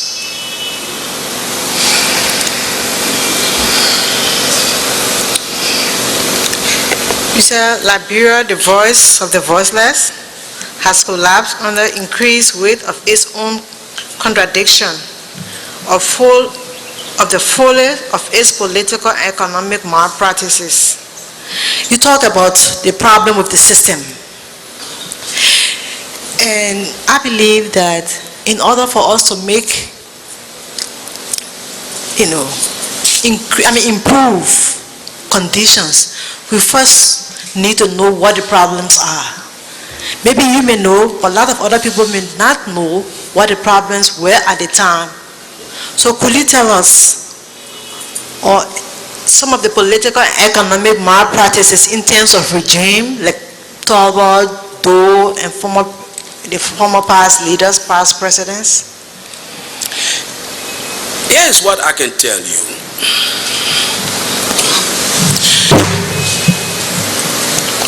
I try to put in context that the economic structure exists in the political superstructure.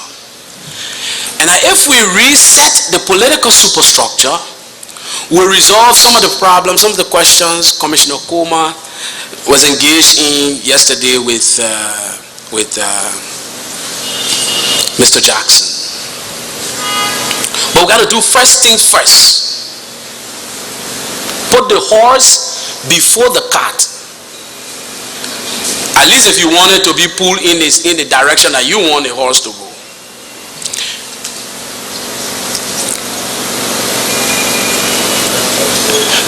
From the foundation of the nation, when you separate people and you allow them to pursue their own aspirations as we did with the foundation of this country, eventually everybody go about their own economic motivations.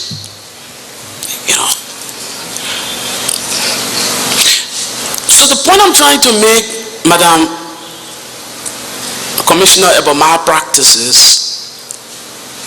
is that over time, what is passed down is a system of exclusion from the mean, from the bigger cake, from the big pie. And here is a fundamental malpractice. You go to Burma, you exact taxes and levy from the natives of Burma. The money comes to Monrovia. What does it do? Does it build schools and infrastructure and road and everything for Burma? Are they considered in the next budget? No, they are not. What they do, the first thing we've done, and we're talking about what led to the war, was to try to build the Monrovia infrastructure. That was where the government resided. That was where the government was seated. Go into the belly of this country and you will be surprised how other people are living and surviving. At least before the war. I haven't visited there for a long time. And I understand with credit to this government and past, the progress are being made. And you want to hope that it can be continued. If we continue thinking we can develop Monrovia at the exclusion of the breadbasket of where the dollars and cents really come from to develop Monrovia, we're wasting our time. We're setting the stage for another explosion. Let me tell you a story. Chairman Brian called me one day to the mansion and wanted to know from me, how is it, hey, you put the people, the UN put the people on the truck, they get the people back to their homes. This was around the Lofa area. Drop the people down. The game was, when you take them to their villages, when they get off the truck, then you pay them. Then they form the land, then they get small money, shovel, cutlasses, and things. Okay, you all rebuild your village, we're gone. Just as the truck took off to Monrovia, as the person stay on the line, collect their issue, they just start on the highway and start moving to wait for the truck again.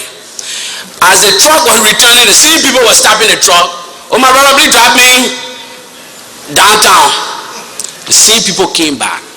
Now tell me, look around Monrovia. Everybody, the war brought everybody to town as a consequence of displacement. You Belefana, take one Fasama or Foya. The war there, you move to the other place, move to the other place, move to the other place. Multiple displacement until you reach Monrovia. You reach Monrovia, you start seeing Kotaro, you start seeing cell phone, you start seeing water, running water, you start seeing this, you start seeing that. You think somebody able to put you on some kind of truck and say go when you get your cell phone in your hand?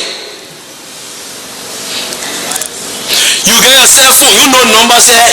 When you go to when you go visit somebody, you say what's your number? They say, you say write it down. You write a number down. 226 226. The man pick up his cell phone, he look at it, he say they didn't know that the other one Inake 2. You want Inake 2. You go tell that man, I come carry you back to your village to develop it. What village? In fact, the man start building a whole area near Monrovia. Then you start having confusion. How come Peter Yakabolo own a land on Mama Point? Peter Yakabolo said, can't take it from me. This is the problem that I'm talking about. Coming to Monrovia, being here alone should not be enough. We must take the economic activity, what we gain from economic activities as a country, to focus on developing the entire country. If we get pipe-borne water here, let's try to get pipe-borne water there. If we get quota road here, let's get quota road there. If we believe people must return to their places, the same amenities we enjoy, it must be there before the people will go back. Why? Because they have come, they have seen, they have tasted it, and they want more. They're not going back. Let's get used to that reality. Or let me put it back there.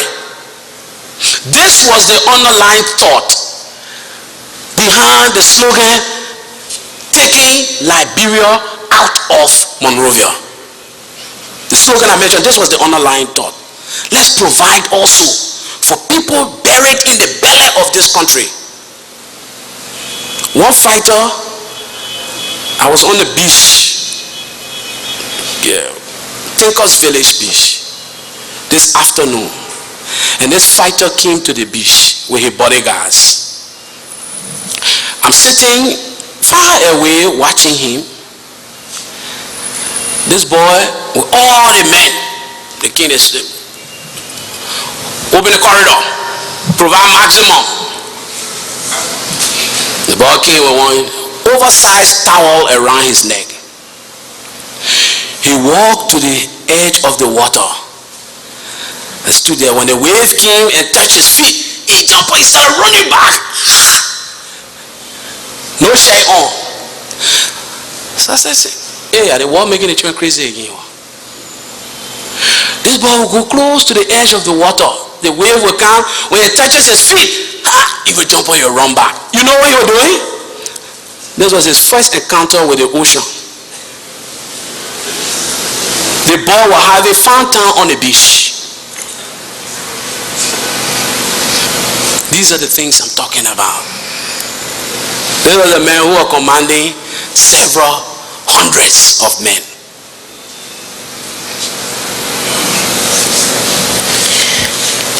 Thank you.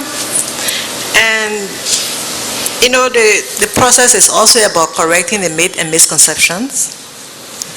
I think you have heard about the Garseedah International, the $10 million something you talk about. Could you address yourself to that? First of all, contrary to what you have, I challenge everybody, living or dead, anybody, living or dead, except the recording. And my response to the recording was very deliberate, because I knew they were recording me. And I just wanted to play into their hands to see where it was worth. There's no $10 million loan. The loan I know of from LPRC was a syndicated loan where LPRC was collateralized through the National Housing Bank, and you can check the records. You can check the records to bring to provide gas and fuel. I think it was as far back as LMPC, but go to Housing Bank. In fact, I'll tell you another story.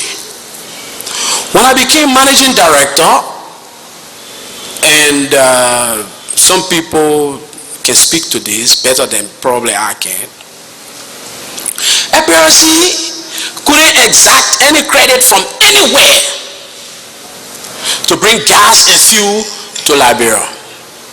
Gas and fuel were being imported by private distributors. LPRC, for all intents and purposes, was just one big gas station without gas. LPRC was surviving off storage and handling fees imposed on those, I think there were about 7 private importers. The government was without any serious ability to control the price nor determine a reserve stock of the products. The records are there. And so, when I took over, I promised the Council of State I will do all that I can to be able to provide gas and fuel in the name of the LPRC in 3 months. A friend and brother,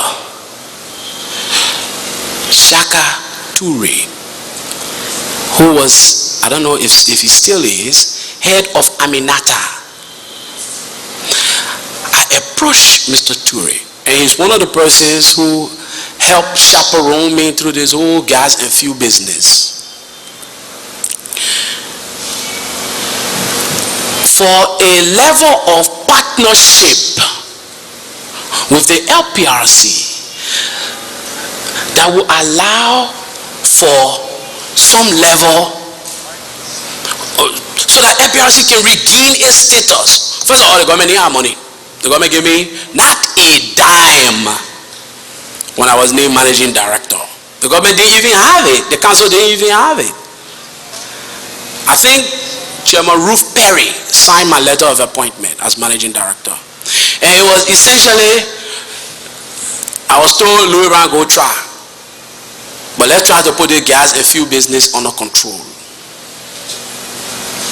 So I went to the LPRC determined to do that. After I spoke with the leadership of the LPRC at the time, I went to Abidjan. Now I met with the 7 importers, Jebco, Petro One, Aminata, and these people, they have their leadership here. You can confirm that. I went to Abidjan.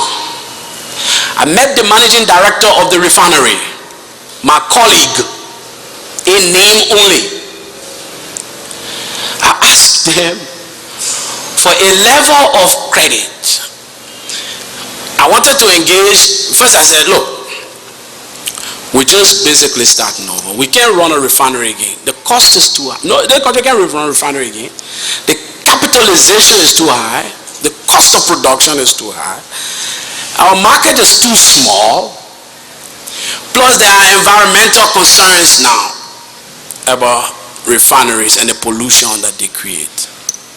So what you have giant refineries buying into each other, then they put one big refinery somewhere to share the cost. So we're not going to face refinery and refine petroleum product anytime soon.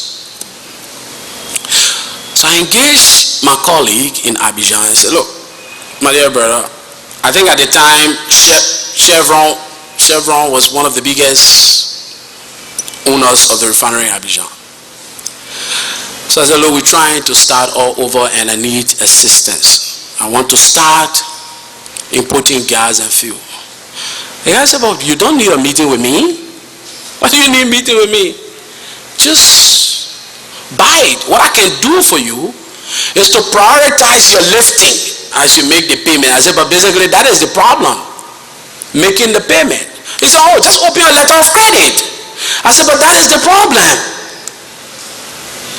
We don't have an account to open a letter of credit. And any account, any overseas account that would have been declared, I don't know about now, would probably have been subject to garnishment proceedings. Because there was a syndicate that put money together, sent to housing bank, used LPRC as a collateral to pay. This happened, I believe, under President Doe. I believe, but you can check the records. So if LPRC say, okay, even if the government gave you all money and say, okay, let's put the money in an overseas account, or establish it with a bank and draw down and throw a letter of credit to it would have been garnished. The people wanted the payments back. I think that thing is still haunting housing bank today. You can check the records. And maybe LPRC. I don't know. But anyway, I left Abidjan knowing that that deal did not work. The people don't give those kinds of credit because the men are your colleague. First, and second, the refinery there was being privately owned. I came back and reported to the council. There was an oil conference, I believe, in London, England. I went there and decided attending this conference will provide me opportunities to meet. There's an oil conference in London once a year. At least that conference was in London. Maybe they shift capitals. At the time I was impressed that it was in London every year. I attended. Of course they introduce you as Liberia's oil minister. And then you start to see the other shit there coming from different country. And you know oil minister and oil minister are not equal. But anyway, it was at that conference, I believe,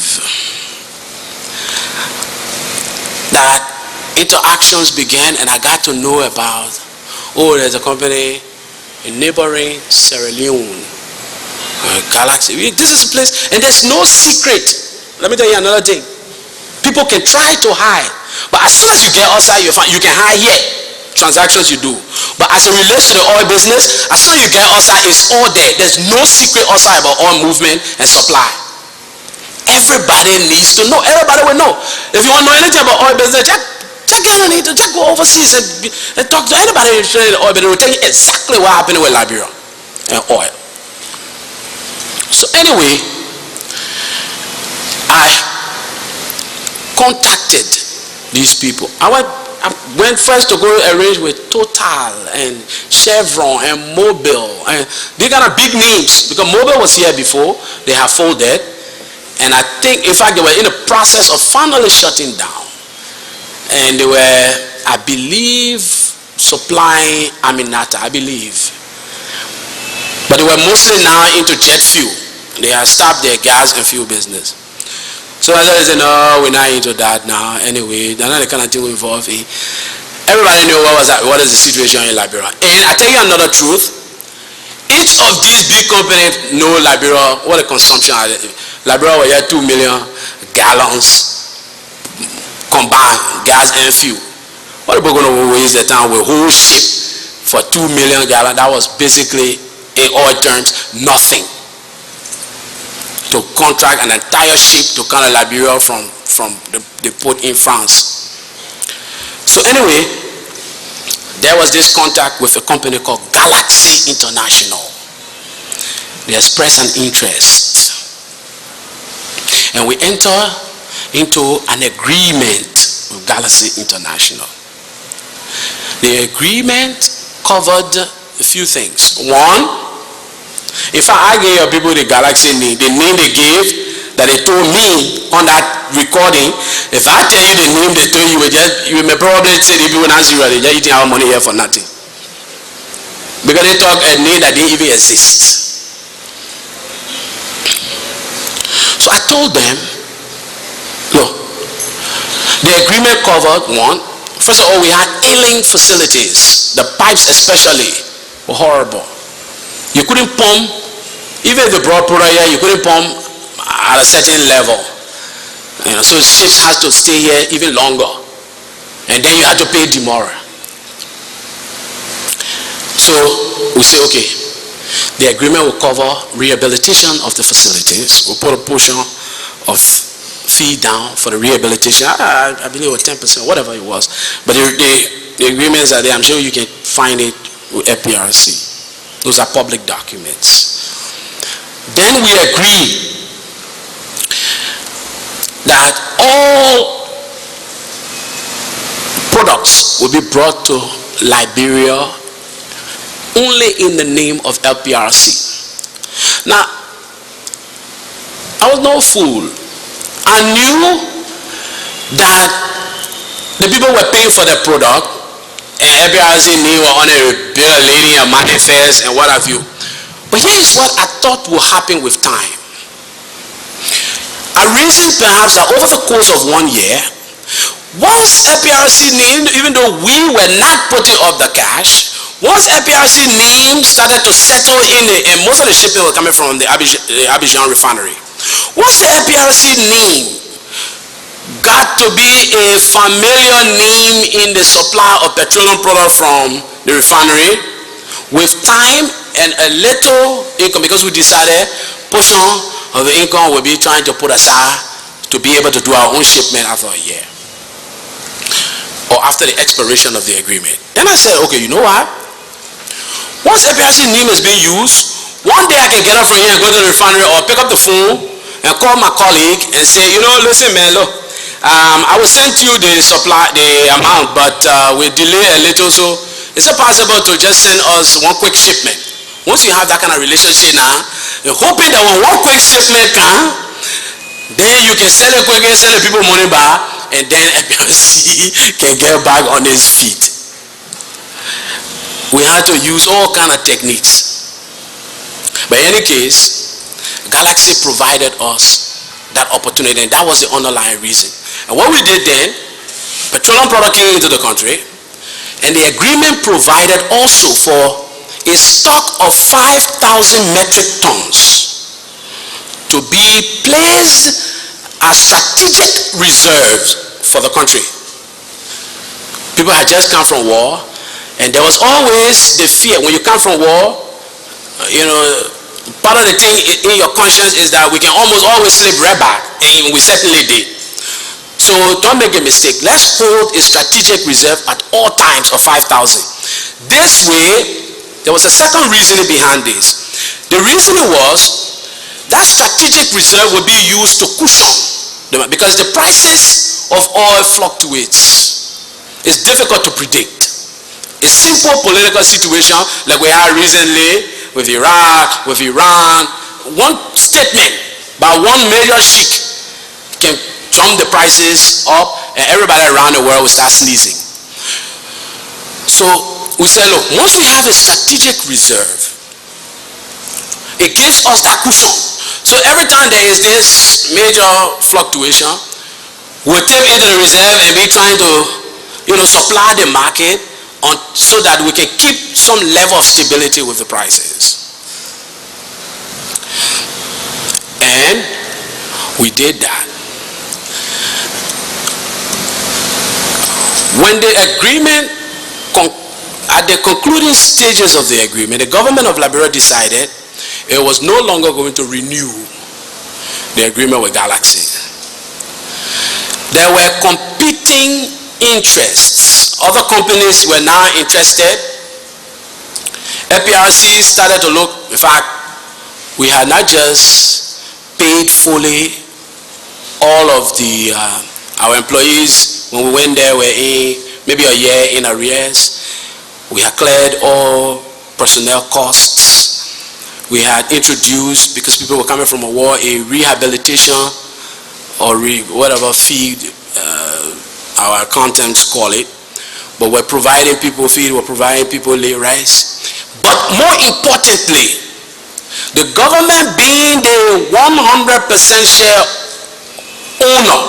shareholder of LPRC, and the records that should be there at the Ministry of Finance, we were engaged in daily records, if not daily, then at least monthly, if not weekly, then monthly or quarterly reconciliation with the government laboratory and Ministry of Finance for remittances to the government, for dividends, because here was a government with a budget of about $40 million with rising expectation, and LPRC at the time appeared to be turning over cash. So on a regular basis, we try to make that cash available to the government. We were government appointee and we made their money available to the government. The Finance Ministry will issue us receipts, and I will assume they are part of the files and part of the records of LPRC. In the end though, one of the last things we did before we were removed was to enter into a new negotiation with a company called West Oil. West Oil and I think 2 or 3 other companies had expressed intentions to follow now in the stead of Galaxy. The government of Liberia put a condition. At the time, the government had decided that they needed trucks, supplies for JFK,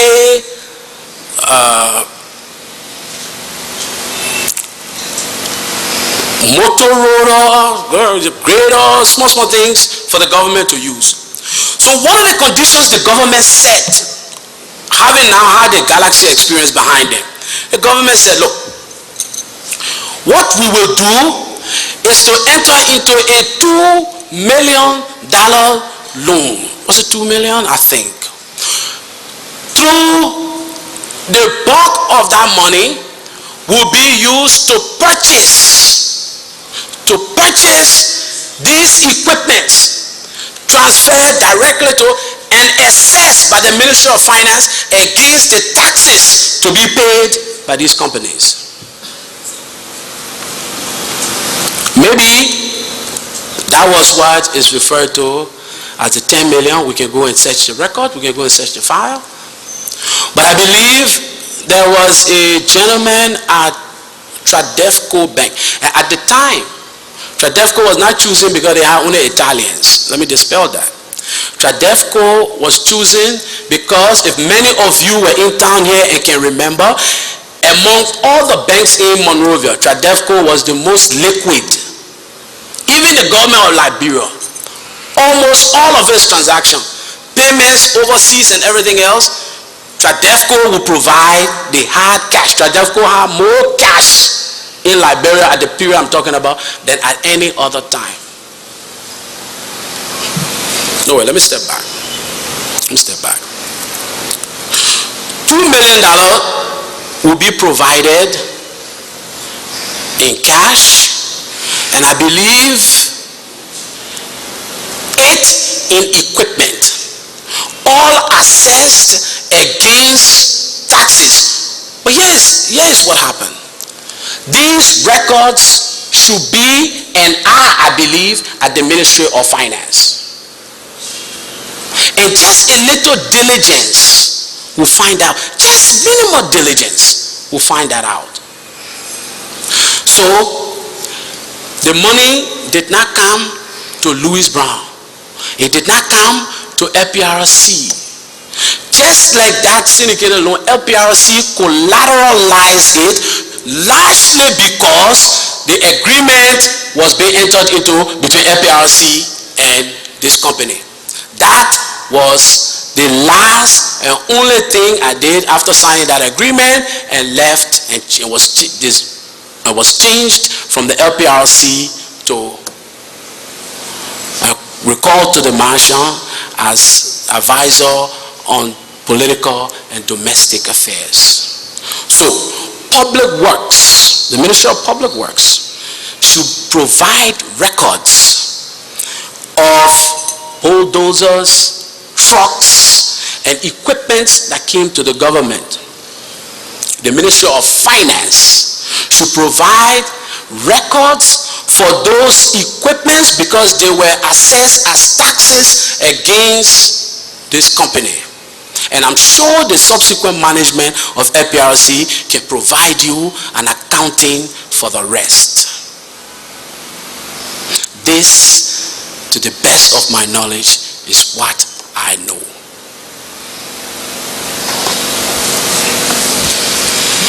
Thank you very much for that clarification.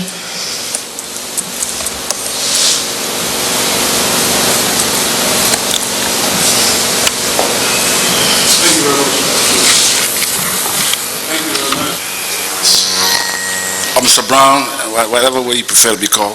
Thank you. Well, since you ended on the LPRC note, there were 1 or 2 questions I had in that regard, but which I have placed as among the last of the questions. But since you ended on this note to keep it matter fresh, please go ahead. I would just like to go ahead. Now, can you say which year you were transferred from your assignment at LPRC to go to the mansion? I believe the election was 97. If I'm not wrong, it was 98. Either later 97 or 98. 97, 98. And who succeeded you at LPRC? Honorable Dumba? Yes. Honorable Bell Dumba succeeded me at LPRC. So, now I ask this to say that, from what you're saying, it would appear that you left a rather healthy plan to revitalize LPRC. And I left a contract with a company called West Oil. Yes. And in fact, we did the first audit after a very long time. One of the things we're challenged with was coming out of war.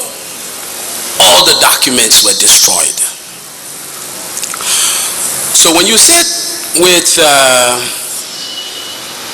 you get a call or somebody here to see you, one businessman. He said, yeah. They walk into the office with their document and say, you know, Mr. Managing Director, LPRC owes me $2 million. You call the chief accountant, and the chief accountant says, $2 million? Yeah, remember $2 million. Okay, but bring me the copy of the documents from LPRC. LPRC's copy. Here is the man giving us this document. Can we have a copy? Because everybody started to have an impression, oh, LPRC getting viable now. So everybody started coming with their claims. What we could not find was LPRC records. But so, come here, I want to finish this thought, please. So what happened was, we commissioned the Panaker Foster, a professor at the university at the time, Ansu Suni, was working with the Panaker Foster and was detailed as a result of that contract to audit LPRC for the first time in as many years. Along with Mr. Nimini Mombo, he was head of the local office here. Panaker Foster. And that was one of the first things we did when we took over. They ran into very serious difficulties doing this and decided to give us report in phases. Okay. First of all, the first thing you do is to try to redraw up a statement of account. That was the advice they provided me. Look, my brother, it's going to be difficult. You got to basically start from scratch. A real draw of this statement. And some of these things, when they come in, you got to check and double check. But most of the confirmations were in people's head, people who have been there longer than we were. So somebody comes to you and say they owe us 2 million. He says 2 million. He says, yeah, just call Mr. Brown, who is so and so in a place. He know about this. You call Mr. Brown, who is an employee, and Mr. Brown confirms it. Mr. Brown says, yeah, that's true. Yeah, we owe him that. But where is it? I won't own a record. We don't have. So one of the things we tried to do was to immediately go back to try to update those records. Yes, I do know that as a practicing journalist at one point in time, I had occasion to look at this particular situation. And what I do know is that from what the records showed was that LPRC had an oil facility arrangement with the Lombardi group. This was right before the coup and right after the coup. And when the government was unable to meet the terms with the Lombardi group, that arrangement fell apart. And LPRC proceeded to contract a new oil facility agreement, this time with the Red Mountain Finance Company. I don't know whether you're aware of that, but that should have been on LPRC books. And then this agreement was guaranteed, well, it was contracted through the Housing Bank and eventually guaranteed by the National Bank, which later on became the Central Bank. But again, that arrangement fell apart. The government was not able to pay, and it went into disuse, and we saw the emergence of LNPC, Liberian National Petroleum Company Corporation or something. That was right before the war. Then comes after the war, and your time was after. Now, against the backdrop of what you're saying, I'm wondering what, because if what arrangements you try to make, even though it was done in isolation and with the non-involvement of the Housing Bank. No, let me tell you another thing. Who was managing director of the Housing Authority? We kept them not only informed, there are numerous letters that were exchanged between us, Nigeria Housing Bank. I tell you another thing, the port. When the first shipment arrived, I think Mrs. Elsie Dawson-Badi was head of the port. When the first shipment arrived in the name of LPRC, believe me, my brother, everybody who had reason to believe LPRC were indebted to them, including public corporations, came calling. The port, that's why I realized that even the PST facility is now was not being owned by LPRC. It was owned by the port. We had to pay for the use of those facilities. We had to pay for this, pay for that. The Housing Bank wrote us, and the letters should be there, requesting us to begin to work with the Ministry of Finance and the Housing Bank to begin to service that loan. Once we began to service it, the reasoning at the time was then, because it was running on moratorium. I mean, we wanted to seek a moratorium on the interest of the loan. So But we had to demonstrate is a level of goodwill that would have required us to make some payments. Something, in truth, we did not have.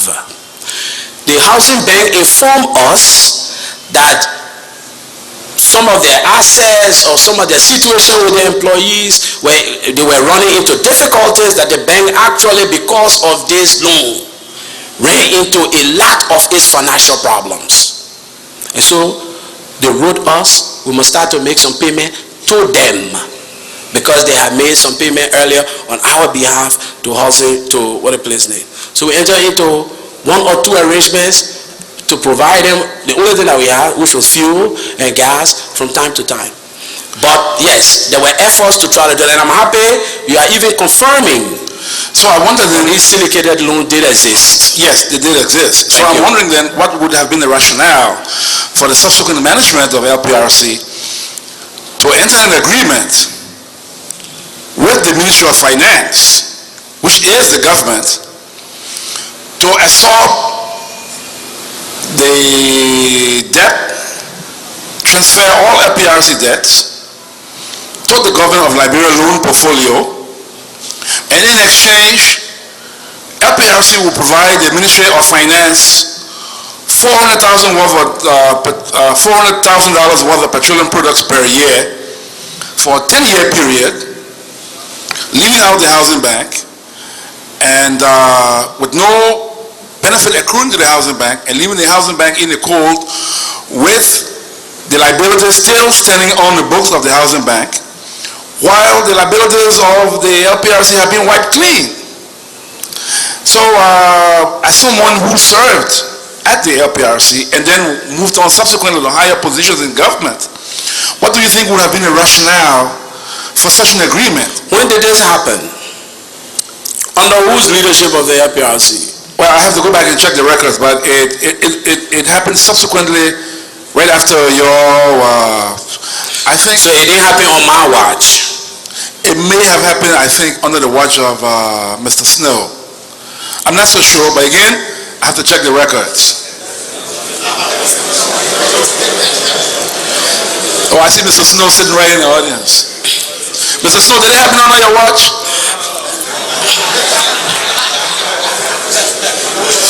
All right, but at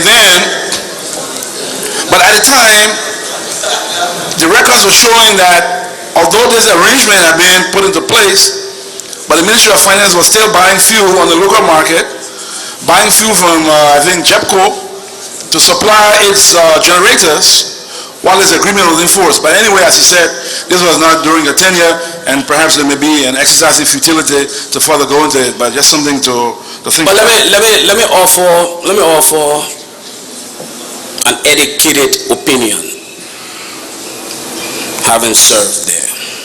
I explained to you that if you must make LPRC relevant, you have to untie its hands effectively from the syndicated loan that overhangs the LPRC and the housing bank. Effectively what you had was 2 of the government's institutions. The government has a share in the housing bank, and the government owns 100% share of LPRC. I would think, and this is an educated guess,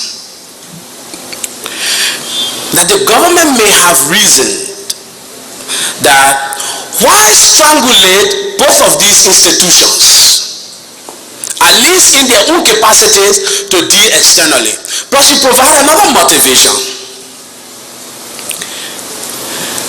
The executive mansion can never run out of fuel and gas. We should never let it to do so.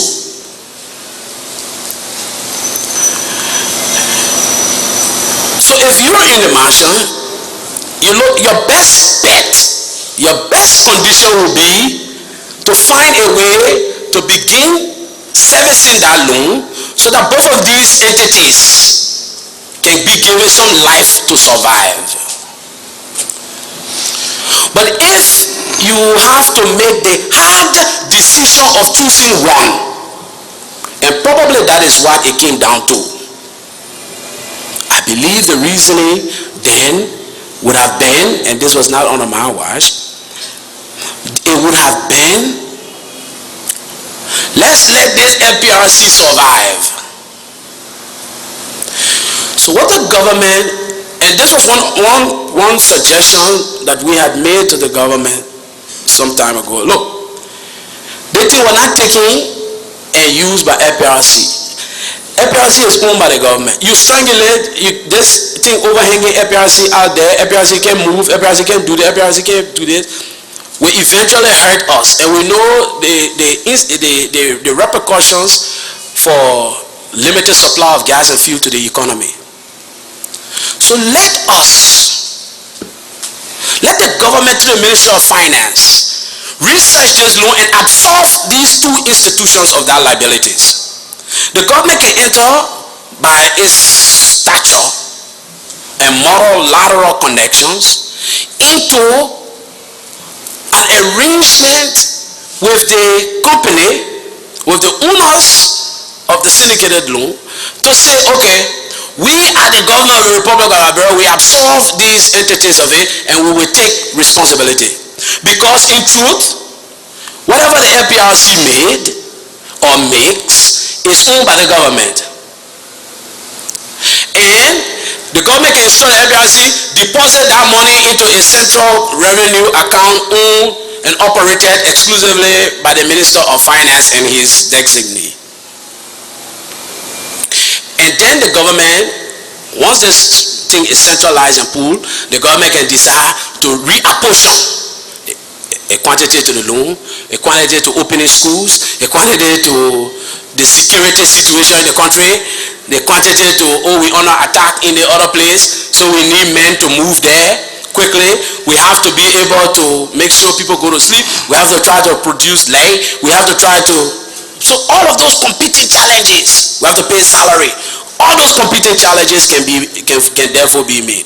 I believe the government most probably decided, I was not privy to this, but the government probably decided that because of the quick turnover that LPRC will make, and therefore the access it will have to meet these competing challenges of the government, it is better to untie LPRC. And then at the level of the Ministry of Finance, they can service this loan and deal with it. That is the only rationale I can think of. And that is a proposition we made to the Ministry of Finance at that time. You have to untie this institute. First of all, Hussein can pay the money back on her own. She can't even pay her depositors. She closed her door. No light to the place. Nothing there. So untie these institutions so they can be able take responsibility for this, and I believe this was why the government centralized that responsibility at the Ministry of Finance. Then what would have happened, therefore, would be, okay, LPRC, the government consumes total consumption of petroleum product, what the figure you name? $400,000 per year for a 10-year period. Per year, or whatever it was, but I can... Which amounts to something like about 4 million. So was the debt portfolio of LPRC at the time standing at 4 million in that neighborhood? From this syndicated loan? Yeah. No, it probably was more. It probably was more than that. But the records are there, and you at the time were a journalist. I'm sure that just that instinct. I will go and review my files. Yes, I'm sure you can. Thank you. Now you mentioned that you joined the Npfl in 1991. Am I correct? I would think so. All right. Is the date specifically necessary? The fact is, I joined. The reason why I consider it necessary, because I want to ask the question. Of an event that occurred around that time, I assume. Yeah. Okay. Who were those in the formation of the Npfl, to the best of your knowledge? Who were the founders? Who were those initially involved in the organization of the Npfl, whether it was in training camps in Libya or Burkina Faso, the leadership at that time, to the best of your knowledge? Come on, John, come on. You are a journalist. These people have not hidden their identities. Mr. Taylor has taken to the public airwaves and said this. I believe even Mr. Fambule, I'm not sure, I understood, came here and said some names or whatever it was. I'm not sure, I don't know. But you have to understand that this is for the benefit of the But public I as didn't well. go to Libya. But why can't you provide that information also? You may be better suited than I am. No, I don't have that information. That's what I'm asking. Oh, I didn't go to Libya. But I'm just saying, of course, you were not there also like me. Right? Yeah, that's right. Correct. But but you have that journalistic thing in you that I don't have. And I believe you know. Well, that's an assumption. Okay. Now, just like you assume that I knew. Okay, but let's move on. Okay. How would you describe, at a certain time, I remember this was about June or July, I guess. But there was a time in the history of the conflict when Mr. Charles Taylor, having arrived on the outskirts of Monrovia, declared himself president, that he had taken over the country. And I recall that in response, that announcement was made from the LY radio station. Correct. That in response, the Liberian military shelled the LY radio station. And subsequently, I think this may have been sometime in 91 or maybe late 90, the NPRAG was announced. National Patriotic Reconstruction Assembly Government. Was it functional? Did it exist in name? And if it was functional, what was its annual budget? How much revenue did it raise? That was a measure of its functionality? Not necessarily. I want to know. But you link it to functionality as if once the government does not have budget, it's not functional. But I believe it did. But anyway, let me answer your question. No, let me just finish. Oh, okay. What was its annual budget? How much revenue did it raise over the period? What can you say were the achievements of the NPRAG? And what was the motivation, or what were those factors that led the Npfl leadership to present a bill of claims to the government, which was the transitional government or the unified government, to settle claims that the Npfl had incurred during the conflict, but for the national government to settle? So perhaps maybe we could just go in order, and that may help. Budget, how much was raised, what was accomplished. Yeah, and did it pay salaries to its officials?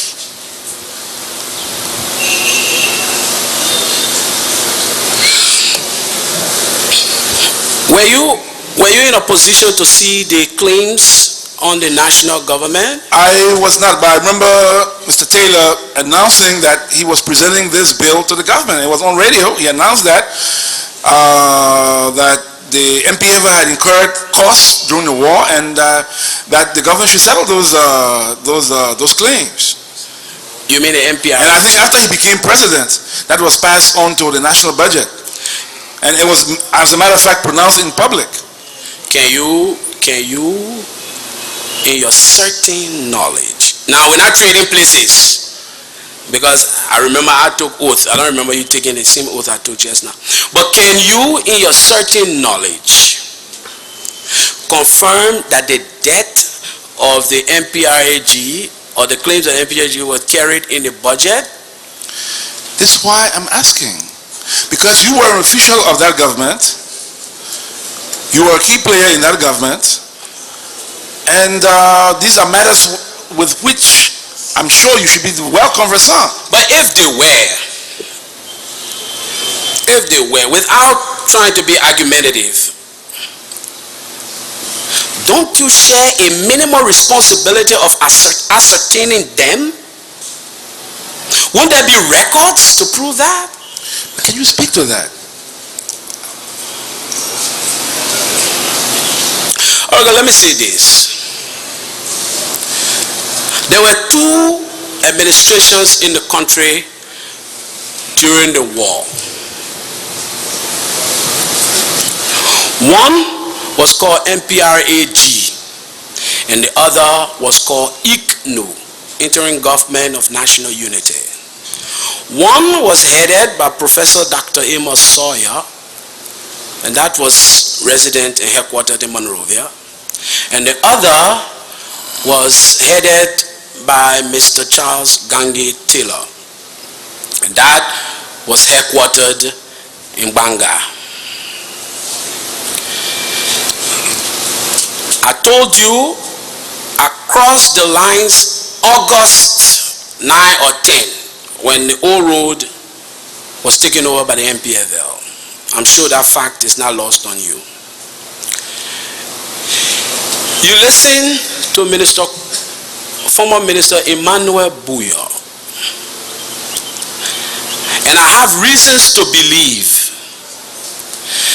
that specifically on July 26, 1990, Mr. Taylor announced the dissolution of President Doe's government, and from the ELWA, like you just said, from the ELWA facilities, whether he was there himself, I don't know.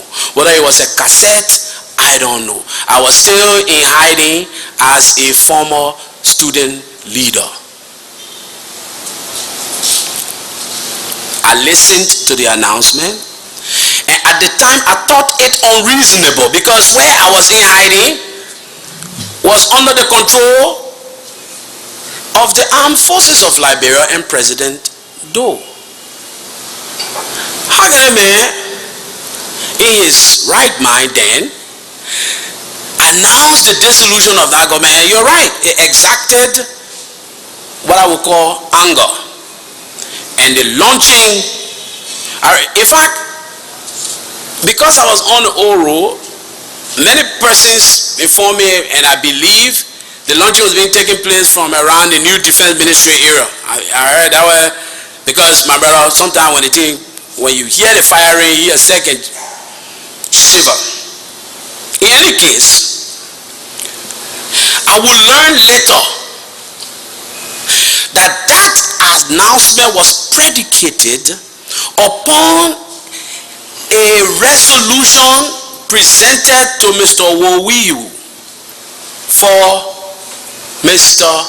Taylor by leading voices in the Liberian community, including political party leaders, religious leaders. I was informed that every major player, civilian player, religious leader, political leader, acquiesced to and encouraged Mr. Taylor through that some were not present to have signed themselves. They were consulted and they agreed because of the prevailing conditions on the ground. For two reasons. One, to spare Monrovia the ensuing bloodbath, and two, to provide a safe way to ending the fighting. I was informed later that when that announcement was made, positions were kept. Only a few ministers were named. I think a minister of justice, I think Councillor Superwood was named. By the time I was listening to the announcement, you in hiding, so I don't recall all of it. But a few ministers were named. I understand the reasoning was some of these leaders would have assumed the unnamed posts, and a unified arrangement was to be put together to administer the affairs of the country in the absence of President Doe. But if reference was given to that letter... Yeah, go ahead. If reference was given to that letter, then the facts on the ground show something slightly different. Because the letter, as read out by former Minister Boyer the other day, called for Taylor to be installed as head of an interim government. An interim government that will hold on power for some time. I don't remember now clearly the duration of the period, and then followed by subsequent elections. But Mr. Taylor rejected such a condition, and he did not accept to lead an interim government. He insisted otherwise, and that letter was in June, and this declaration was about a month later. The time gap in between, when one considers the fast pace at which events were unfolding. Now, how can one explain that? I am at a total loss following you, Mr. Commissioner. No, what I'm saying is, this letter that you have reference to, which is used as justification for Mr. Taylor demanding the resignation or announcing the dissolution of the Doe government, also had conditions in it. And the conditions in that letter says that Mr. Taylor should head an interim government, hold power for a limited period of time, I don't remember the length of time, and then hold elections. But it can also be recalled that Mr. Taylor, in a previous interview, I think with Jeune Afrique, had said that he would take power for 5 years, and if he felt uncomfortable after 5 years, he will not relinquish. That interview to which you are referring was done with Mr. Mike Huben. Yes. This was early 1990. It was early 1990. And this was an interview done deep in the belly of Nimba County after Mr. Mark Huben was captured. This was before the letter. This was when most of the officials to whom this letter referred were still even in Monrovia. So the two are disproportionately dissimilar. But let me come to a point that you made. You have claimed, and I don't know if you have any evidence to back this up, that Mr. Taylor refused the conditions of the letter. But clearly, the facts show. What are the facts that show that? The facts show that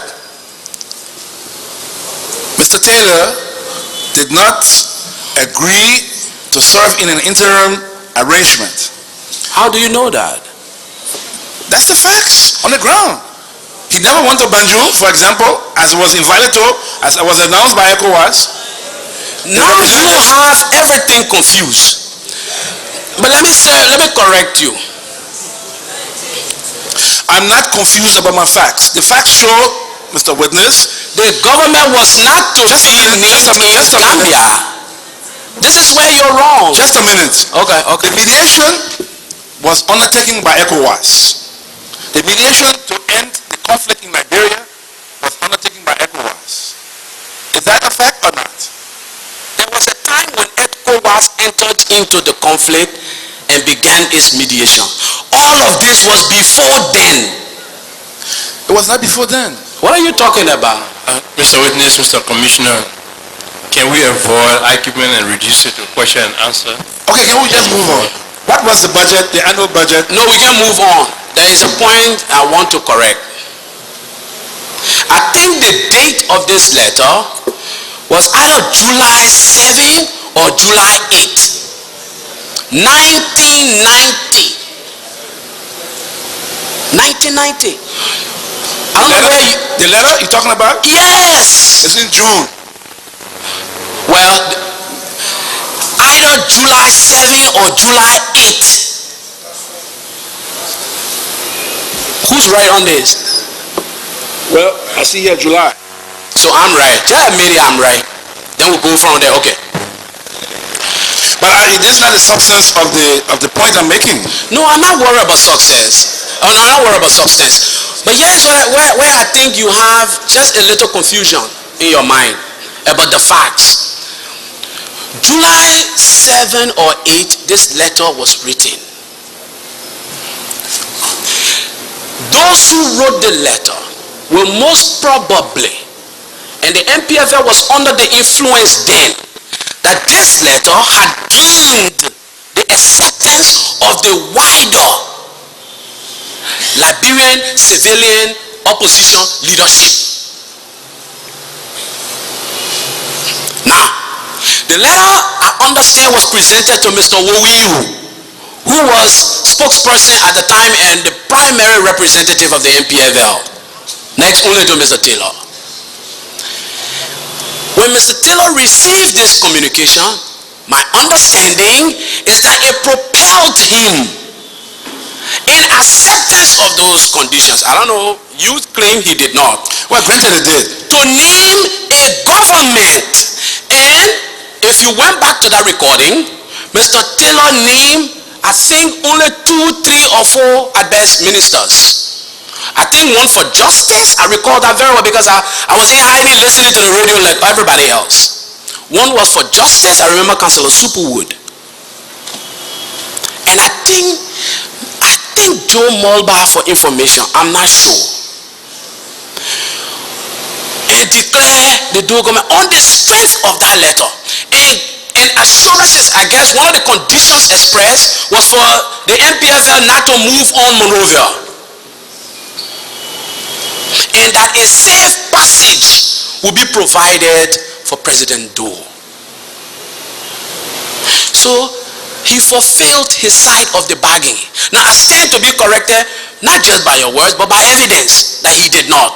Because the records will show that recording that he did name.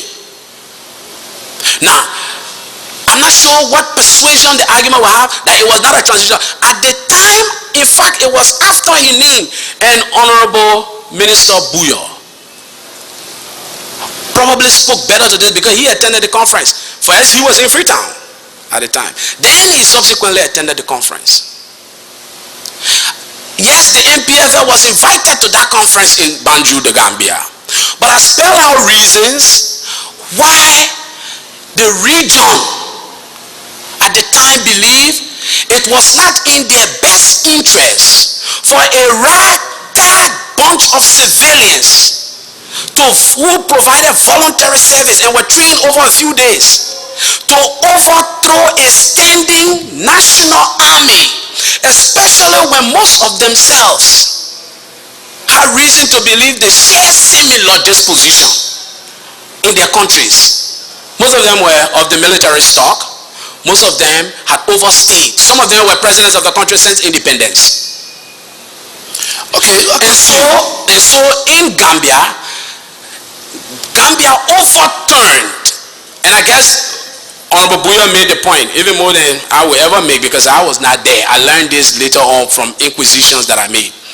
Honorable Buyo, I believe, made the point that in Gambia, the same group of people who authored the letter and assured the NPFL that were they to do this, they would provide the NPFL their not just tacit, not just implicit, but explicit support, were the ones meeting again in Gambia, developing a new government.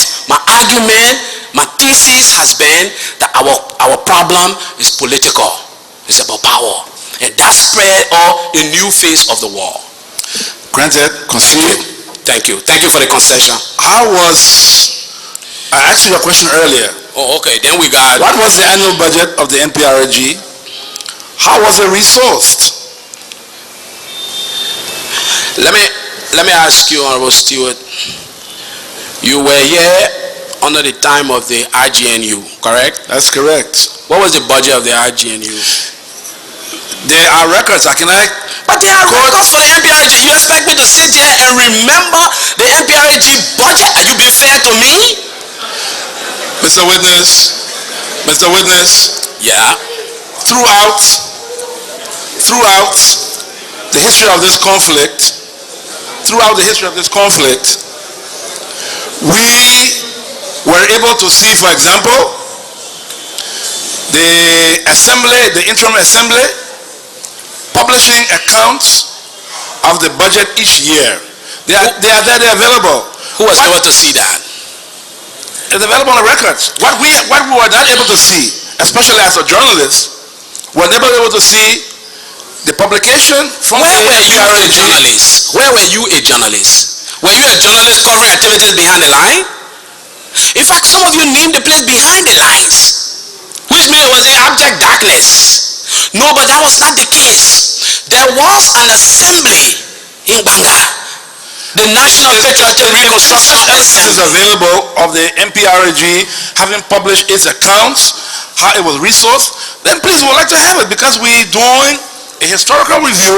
Okay. We are clearing misconceptions. First we we are clearing need- myths. first we So need to the best of my knowledge, I have not seen any such records, and it will enlighten us, all of us, and illuminate our history where these records will be provided. To Now- the best of my knowledge, to the best of public knowledge, there is no such information. No, don't claim public knowledge on that. Claim your knowledge. Show me that you where I can read. find it on. Show me where I can find it in Liberia. I can come back tomorrow and. But you just said as a premise to your question that the NPRAG made claims on the government, on the national government. How were those claims made? Without records? There are people that you and I are not the same that have those records. You don't have IGNU record. I don't have NPRAG record. We cross out. Let's find out who has those records. First of all, let's go back to the claim that you're making. Because I can tell you what I knew and heard of was that it was the IGNU that made claims on the government, on the transitional government, on the married transitional government I put together. At the time I was in the TLA, it was the IGNU that made claims. Mr. Witness, can you say, Did the IGNU not make claims? is this what you're saying? That the IGNU made claims? Of course. Well, Are you not aware of those claims? I'm not aware. Now, if you make, How can you be aware of one government claim, you're not aware of the other government claims? I'm aware of the claim because Mr. Taylor came on the radio and announced those claims. Now, if the records are there, The records are there, Mr. Commissioner. Will you let us have it? IGNU made claims. And in fact, it was in response to those claims that Mr. Taylor took to the airwaves that if one dime, and if we don't want to be disingenuous, we say the truth. Mr. Taylor took to the airwaves and said if one dime is ever paid to the IGNU, they will pay all the claims of the NPRAG government. And that was the context within which he spoke. And the records are there, and you are aware of that. Mr. Witness, I'm not being disingenuous as you might want to put it. I didn't want to be personal, but if this is the case, I can give you one example. 1990, up to 1990, I lived in Banga, Bon County. Okay. Up to 1990. Up to June 1990. Okay. Sorry, up to April 1990, I lived in Banga, Bon County. Okay. April. Okay. And walking, I moved down. Where did you move?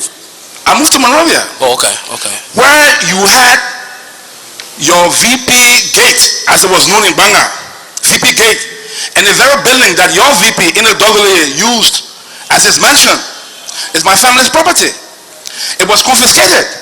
We're not paid a dime and everything. It was taken over forcibly, and like the rest of so many other people.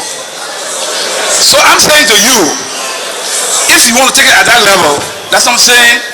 How did the Npfl Audience, a resource? Commissioner, please, one moment. Audience, Commissioners, just one moment. Audience, How please. was the Npfl resourced? How did it pay its bills? How did it pay salaries? Did it pay salaries? You know, Mr. Commissioner Stewart,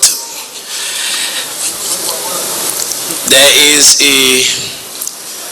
a movie that I like. I think it's called A Few Good Men with Jack Nicholson. Jack is this tough, no-nonsense general. And he came up against this young army lawyer who was defending some boy who died in a marine arrangement. Say he violated the code. And Jack said the boy asked Jack on the witness stand, I want the truth. And Jack said, you can't handle the truth. Can you handle the truth? He said, yes, I wanted the truth. And Jack exploded. Here is the truth. What happened to you will even anger me. Why should people take my own property and don't pay for it? But it happened to a lot of other people. You are right. And sometimes it leaves us with vestiges of anger and resentment. No anger and resentment, sir. Let me finish now. Let me finish. And perhaps this is why we're here. This is why we're here. You know, Douglas was not my VP. He was your VP too. He was VP of the NPRC. That's what I'm referring to. And Vice President of the Republic of Liberia. That was subsequently after. Yes, but give him his due and his deference.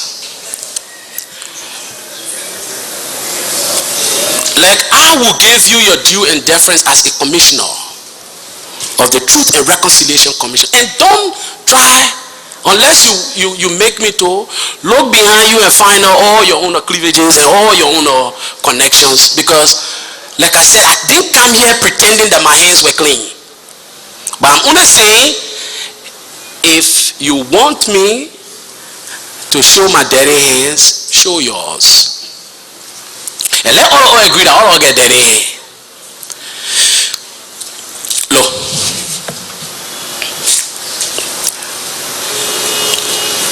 The NPRG was a government.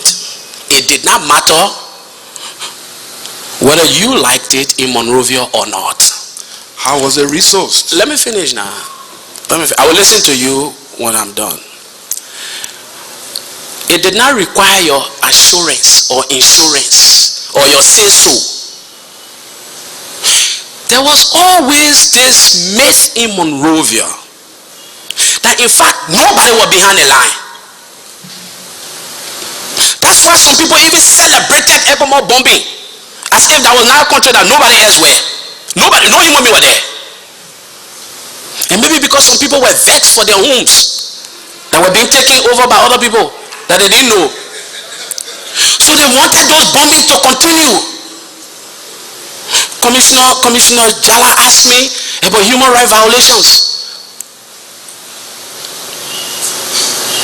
You bombing people who just get raffle. You put jet bomber in the sky. They were bombing hospitals. CS Rainy Hospital in Kakata. They were bombing convoy. Anything that looked like it will move. They put that thing in the sky. It was an unfair fight at that point.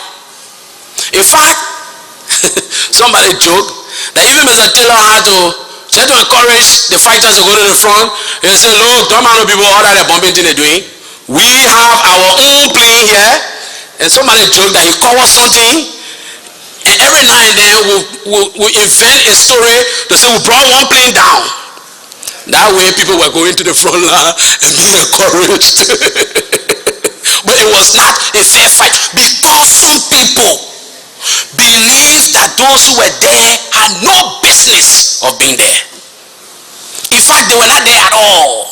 I came here and argued with plenty of people. I told you I came here to the All Liberia Conference and was disgusted and went back. After I spoke with most of my friends and leaders of the IGNU at the time, I will not call people name. That's not what I came here for. Can you see how they... But let me finish. So those people receive services like the government that was here. You know what the impression was? This was a shared impression, to be fair. Just like the IGNU believed nobody was there, and so the plane could go there and bomb. In fact, I understand land was even given to General Olorin in Sino, where the IGNU couldn't even reach. But here's the larger point. The NPRAG had Minister of Finance. You're a journalist, you ought to know. And control of 90% of the country and all its resources. Of course. Where you expected them to control? Like you control 10% and there's mineral and there's resources that were here. How were you being supported? Where you got money from to run a IGNO? Let's not dabble there. Don't wake up the devil. Don't go there. Please, this is a process of inquiry, self-introspection. So if the devil has to wake to clarify, then let the devil wake. Yeah, but here is the waking of the devil. The waking of the devil is for you to pretend that the RGNU, you suggested to me, will control 90% of the land and therefore its resources. Of course, you control 10% as a result of your own calculation. And therefore the 10% resources that were available to you here, you haven't allowed yourself or asked anyone to account for your 10%. And you made claims and the records are there. You're a journalist and you know that. Your proximity to the RGNU, you know about that. You made no claims. Well, let me finish now. You made no claims on the RGNU to justify those expenditures. Yet you want me, who have told you my first appointment from the Npfl LPRC was to come to the TLA here to represent them. You asking me, and you have more connection to RGNU than I had even with Npfl and NPRAG. You asking me, why did they make claim? Why did the RGNU make claim? But let me tell you something that I knew of in Banga. At the time I was in Buchanan. In fact, the point you're talking about was in Buchanan. But I knew, and people in Manjo Quarter will tell you, whether you believe it or not, what you think it was important or not, that people survive because the Npfl distributed rice that they could have had and owned only for the soldiers. People survived. They call it Sondong at that time, but people lived on it. And the NPFL was gracious. How many factions you know were fighting at the same time and not just distributing the loot to the soldier or the booty of the fight to the soldier, but were providing rice at the same time that they were fighting for people? How many factions you know? All of us study political history. The first priority was let my soldier eat, let my soldier be ready to go to the front line. NPFL was different. NPFL said let everybody have access to this food. There were services. In Banga, whether you believe it or not, you left Banga. The people who remain, NPFL started providing light in Banga. When I reached Buchanan, that was the first time I drank cold water in a long time. I saw TV on. When I reached Buchanan, I saw TV. Some journalists here were practicing journalism there and broadcasting news, transmitting BBC. Hospitals were running, Npfl were providing fuel and other services to those hospitals, keeping them open. People were going there to deliver, to have their children, and most of them was for free. Free. So, but still haven't said how What do you want me to say again? How the NPFL was resourced. What was this annual budget? You just said we presided over 90% of the territory and therefore the resources. What are you expecting us to do? So do we take it that the NPFL were resourced by the sale of resources that were under its control? Did I say that? I'm asking you. The NPFL, what I can tell you, those in the know will probably speak better to this. But what I can tell you, Mr. Commissioner Stewart, is that the NPRAG, that government that was announced and headed by President Taylor, operated, had cabinet meetings, conducted assemblies, passed resolutions, transported people to peace conferences and back, and kept and paid them for those fees. In fact, the NPFL is the only group that attended all the peace conferences. Some of the groups died along the way, including your RGNU. But the larger point to be made is that I want to dispel the notion that there was no government. Bunch of irrational, crazy people were just running all over the place. That was the attitude here. And that is what led more than anything else to the defeat of the people in Monrovia, largely by Mr. Taylor in the 1997 elections. People believe that nobody there, nothing exists there. It's not possible that after all that is being done, he will come here and he will win. And we got shocked. I did not, because I knew people were there. Those who thought nobody was there, nobody could vote, and once you win in Montreal, you were going to win the election, got shocked and got defeated by Mr. Taylor. So, research again and find who were the ministers. What I can tell you is that there were ministers of finance, there were people in charge of the budget, there was a tax regime to collect taxes, there were services provided, security and otherwise.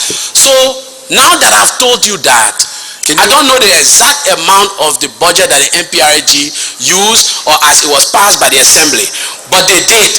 And you can therefore now proceed to follow that up and find out what that was. Here is the final challenge I'm making to you on this subject. You'll be kind enough to give us access to those documents I'm referring to, or show where we can access them? Did I ever tell you I had those documents? If I had it, I'm going to give it to you. I'm not saying I that. came here for full disclosure. But here is a start-off point. Here is a point from where you can start. And the commission, when I say you, I mean the commission, Honorable Stewart. First of all, go back to the claim you just made. Go back to that recording and find out if the NPRAG made a claim on that national government. Wouldn't there be records to that? And in their claim, you will see the stated expenditure. Why you don't want to do the diligence? You want me to do it for you? It's public record. If it were made, it was public. But I'm telling you what Mr. Taylor said, and I recall, was that the RGNU made a claim. And I'm surprised that you want to beat your chest that they did not. In fact, you haven't even done that, so I'm going to be fair to you. You haven't done that. I'm glad you realize that. Oh, okay. But the NPRAG made a claim in that expression Mr. Taylor said, if the ICNU receives a dime from the central government, the NPRAG is under obligation to also assert its claim on that government. And in fact, the ICNU received payment for their claims. That is another thing I want you to confirm. And I want to challenge you on. As a journalist, did the ICNU receive payments for services from the government at the time? Well, are you aware of that? There are media institutions here, there are other researchers here, and we can make this appeal to the public that if they can come up with this information, let us make it public, because this is for the benefit of all of us. Thank you. And we can go back, can do our homework, check the different radio broadcasts, check the different publications, check the different libraries with all this information, and we can make that public. Correct. So let's move on. Thank you. I think we should do. During the course of the years, especially when Mr. Taylor became president, there were reports of military adventures in Sierra Leone, in Ivory Coast, and in Guinea. As a matter of fact, there have been some people who have appeared before this commission as witnesses, testified to their being involved in fighting in Sierra Leone, in Guinea, and in the Ivory Coast. I would like to ask, there's some analysts who hold the opinion that Mr. Taylor, former President Taylor, tried to create what they refer to as a Pax Liberiana. How can you explain, how can you account for these sorties into Guinea, into Ivory Coast, and into Sierra Leone? Did any of the people who appeared before you told you I commanded any one of them go in there? You were an official in the government. I'm asking you to the best of your knowledge. Not whether you if we have been told, I will ask you. I'm not saying you personally commanded, but you were an official of the organization that was responsible for this. So I'm asking you to give us the benefit of history. What were the motivations? Let's be careful here. Please. You are now confirming a claim. And let's be careful with claims until we prove them. Let's be careful with claims. let me just say, I have not confirmed any claim. Oh. These are reports. Witnesses have come and testify under oath. And so these are not claims that I am making. I'm asking What is the question? to provide us an idea. What was the mindset? What were the motivations? What were the compelling reasons for forays, military forays into Sierra Leone, into Guinea, into the Ivory Coast? You know, Mr. Commissioner Stewart, the way you asked the question is why I suggested to you, you have confirmed claims that were made. You are not asking me were they done. You are asking me what motivated them. So already you are saying they were done. That's the point I'm making to you. Am I wrong? Are you saying they were not done? Well, you didn't ask first. I'm just saying It's to you. implicit in the question I asked. Now, But also implicit is your confirmation of those claims. no siree. Oh, okay. But then, Okay. Did Mr. Taylor send his troops into Sierra Leone? Did Npfl or Nprg or Liberian government soldiers during the time of Mr. Taylor's presidency, did they go into Ivory Coast? Did they go into Guinea? And if so, if they did, why? you know, there is an ongoing trial just around this, basically.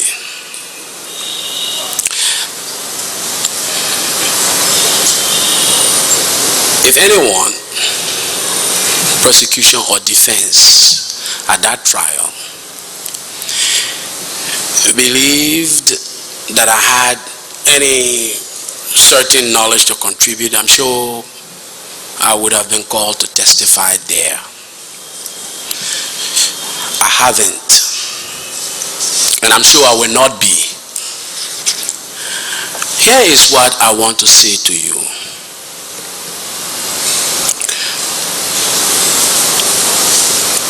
I had the opportunity, the privilege, I should say, to represent the government of Liberia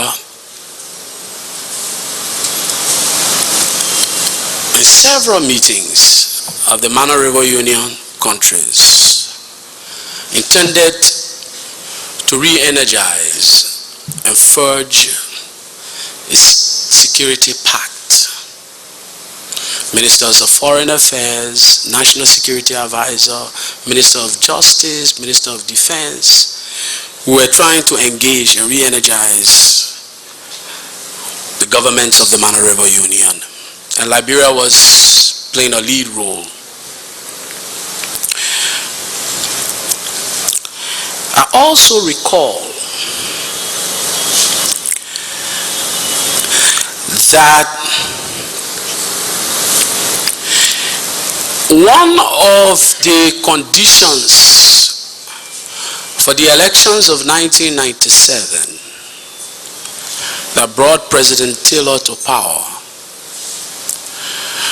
was that arms and ammunition will be collected by the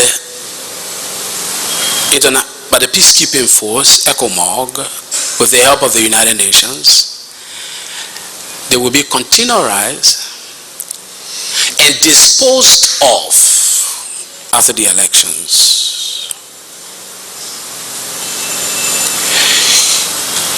All will recall that this program actually happened. In fact, there was a bonfire established, you're a journalist, I'm sure you're aware of that, at the Barclay Training Center where these arms were symbolically burned and the others were destroyed by ECOWAS and the United Nations. The United Nations, I think, held a key to the lock that were placed on the containerized arms and ammunition. A careful research will show this was after the elections, after the inauguration. A careful research will show that in April of 1998, an attack occurred in Lofa County from Guinea. 1998 April. The government of Liberia announced that attack. The attacking group confirmed the attack. UN vehicles were taken in that attack. And those vehicles were subsequently returned to the United Nations in Conakry, Guinea. The UN went to Conakry, Guinea and retook some of those vehicles. This was 1998 April. Why do I know that? Because a late friend of mine, he's just passed, Honorable Alexander Kulu, was head of the Repatriation Resettlement Commission at the time. He had gone to Lofa in pursuit of that repatriation program. When this occurred, in fact, upon his immediate return, he came straight to my house and lamented the story how he was almost captured. The government issued a statement about this. The insurgent group confirmed this. And what did I say? Vehicles and abductees were returned to the UN in Guinea. Not many Liberians. People died in that attack. But still, up to today, when people are talking about forays and attacks, nobody talks about attacks out of territories bordering Liberia on Liberia. What we elect to talk about are attacks to those countries, alleged attacks.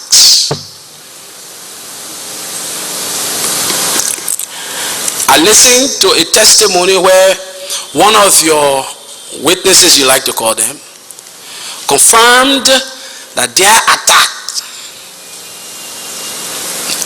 I think it was the Kurongba attack they talk about, and this is a matter of public record, came out of Sierra Leone. So what does it say? Each of these neighboring countries had vested interests in the conflict and was spending their time attacking each other.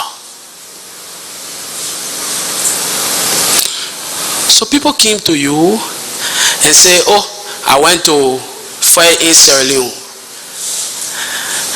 I did not go there. You should have asked them why you went to fire in Sierra Leone. But you being in the leadership, you should be able to provide some explanation as to why did they go there in the first place. Don't you think so?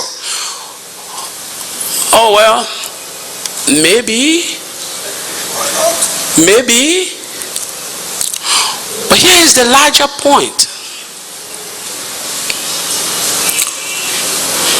You assuming that I'm even aware and that there was this mass meeting called in the center of Banga,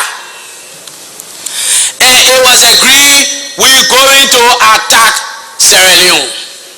You assume that is how it worked? I'm sure you don't believe that it's so simplistic that a large meeting will be called. But then why you? What? I'm sure you're not assuming that. So you're assuming that If you say you're not aware, then we move on. But those who were aware came to you and confirmed their awareness. But you want to impute their awareness to me. I'm asking this question because you are a functionary and official. And the assumption is, being an official, functionary, you should be able to provide reasons why a government will conduct itself, a government in which you are a leader, will conduct itself in a certain way. But I've just told, for the benefit of history, and for this exercise of introspection, one will find readily that any official, any government for that matter, should be in a position to at least provide some explanations, even if those explanations are superficial, as to the manner in which that government conducts itself. Oh, but you're not just talking. And within that context, I'm asking you, as a former official, or as an official then, can you, now you say you're not aware, and perhaps it makes the issue of whether explanations can be provided for the reasons why, maybe it makes that question moot. Since you say you're not aware that there were movements into Sierra Leone, into Guinea, into Ivory Coast, then we'll move on. Look, there are some records for general knowledge that you are aware of and that I am aware of, because they are records for general knowledge. One is that over the course of Liberia's war,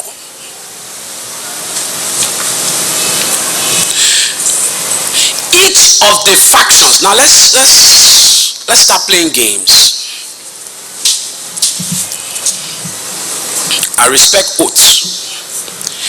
Each of the factions claimed support from neighboring countries to Liberia. Are you aware of that? Say, if I'm aware that each of the factions claim support for neighboring where? From neighboring countries to Liberia. But granted. Gentlemen, Don't do granted. No, I want to Mr. deal with. Commissioner and Mr. Witness, I want to beg your indulgence. This is an inquiry process where we seek to establish facts and truth. There's a lot of information in the public. Some may be documented. Just as you've come and you've raised issue of a case, for example, sanctions. There may be sufficient documents on why sanctions were imposed.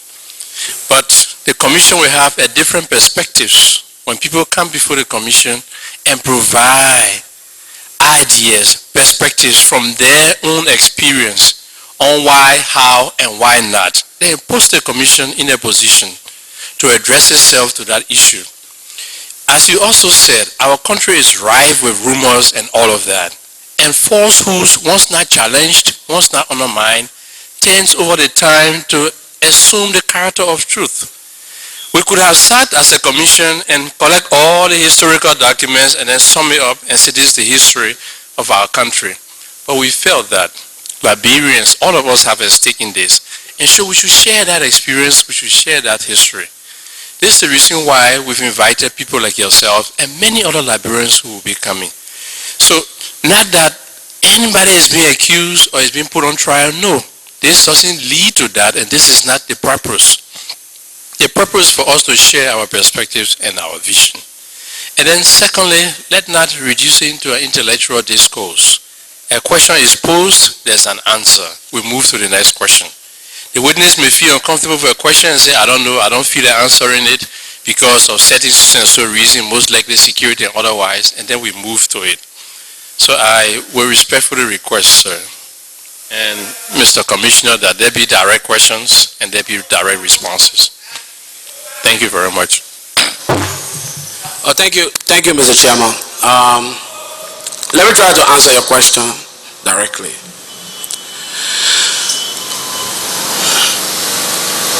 Mr. Chairman, I appreciate your intervention.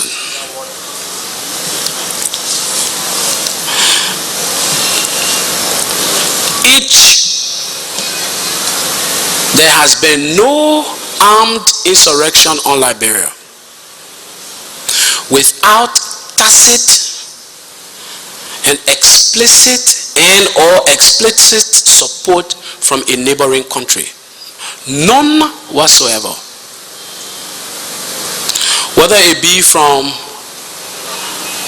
the Kurumba invasion, whether it be the Npfl attack, whether it be the attack of Ulimo, Lerd, or Model. Here is why I decided to engage in this fencing.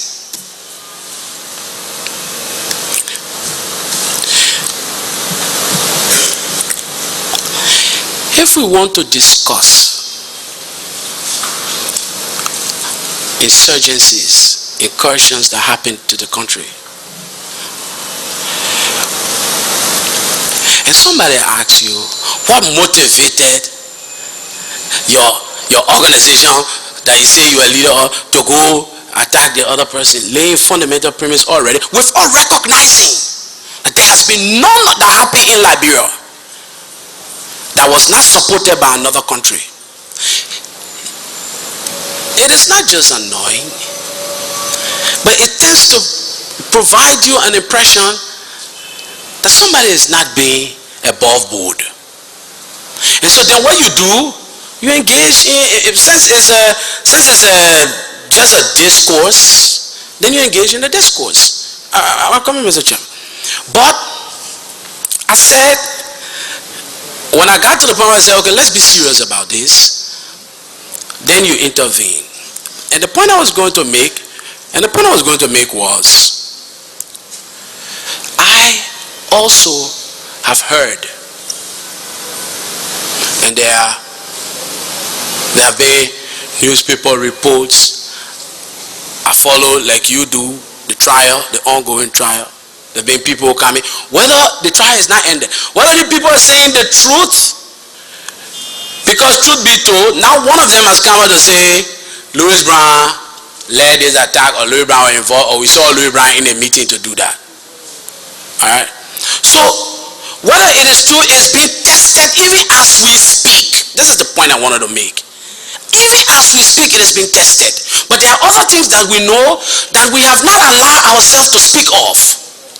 One of such things is that in 1998, a confirmed attack came from Guinea. Ulimo claims linkage to Guinea and Sierra Leone, and from there they launched their offensive on Liberia. The Npfl came out of through La Côte d'Ivoire and launched their offensive on the town of Boutwo. While President Doe was in power, the IGNU was named and installed and received with all the rights and privileges of a president, and went into Sierra Leone and was headquartered in Sierra Leone. An operator from there was flown from there to Liberia after President Doe died. Then you are asked, what justified these forays to other places? What justified the foray to us? Can we rise to ask ourselves that one first? And that's what I was trying to get at. Because somehow to me, when you make these kind of premises and ask the question the way it was asked, then you're not interested in the whole truth. That's my position. You're not interested, you're interested in half-truths. And the other you want to leave for convenience and personal consumption. And that was why we even started attending Mano River Conference meetings. Because we realized somehow these things have to stop. Each country has to commit to stop using its territory to attack the other. And as long as this country was so engaged, these attacks continue to spiral and move all over the place. Lord and Model came from all of Ivory Coast. Who here can deny that? Ulimo came from all of Guinea and Sierra Leone. Who here can deny that? Npfl came from Ivory Coast. Who here can deny that? The IGNU flew in from Freetown to Monrovia. Who here can deny that? Then you ask me to justify why forays were all over the place. That's my point. What is exercise? You cannot speak for Ulimo, neither can you speak for Lerd or the other forces. You can speak only for Npfl, which I believe you are qualified to do. And in this vein, we ask you questions. What was the Npfl perspective? I'm not asking about what was Ulimo perspective for coming to Liberia, because I know you will not be able to answer that because you simply were not a part of that organization and may not understand or have reasons why they came in. I believe the perspective was that each country was using its territory to upstage and upset the other. And these forays, as you to choose your words, continued over time. All right. Thank you very much. Thank you. Now, during the commission's hearings in Minnesota, the USA, a witness appeared before this commission testifying that she was arrested and taken to Banga, arrested from Bowater side, taken to Banga, and was detained in Banga, and was subsequently released through the intervention of Agnes Reeves Taylor at the time that she was called. And I have reference to 3 Nigerian journalists whom the witness claimed were in very poor health, very poor physical condition, and as a matter of fact, the information that we had was that when the Npfl at the time overran that part of Monrovia where the Nigerian embassy is located, these journalists were taken to behind the Npfl lines. And I do recall there were several instances in which questions were posed to Mr. Taylor regarding the whereabouts of these journalists, to which he admitted not knowing their whereabouts and whether they were taken. Now I want to ask you, were you aware, did you become aware that there were 3 Nigerian journalists in Npfl detention in Banga? No. Thank you very much. Now if we move on, you were part of the government and a senior policy and key senior security and policy advisor. And you would recall that there was a Strategic Commodities Act placing all the resources of this country at the discretion of the President, Mr. Taylor, giving him sole authority to declare any mineral, any commodity strategic. I want to ask, as a key advisor, policy advisor, what was the rationale for placing all the country's resources solely at the discretion of a single individual, not even requiring the permission of the legislature to determine whether a commodity was strategic or not, or to determine whether a commodity could be sold or not? What were the reasons for that? What were the motivations? What inspired such? And what objectives they were intended to achieve? Was the act passed? Yes, it was. Who passes acts in this country? Mr. Witness, the Strategic Commodities Act was passed during the tenure of Mr. Taylor as President of this Republic. Now, I'm surprised that you're not aware. But did I say that? You're asking whether it was passed. Yeah. Was it not passed? But you just said yes. Let me answer now.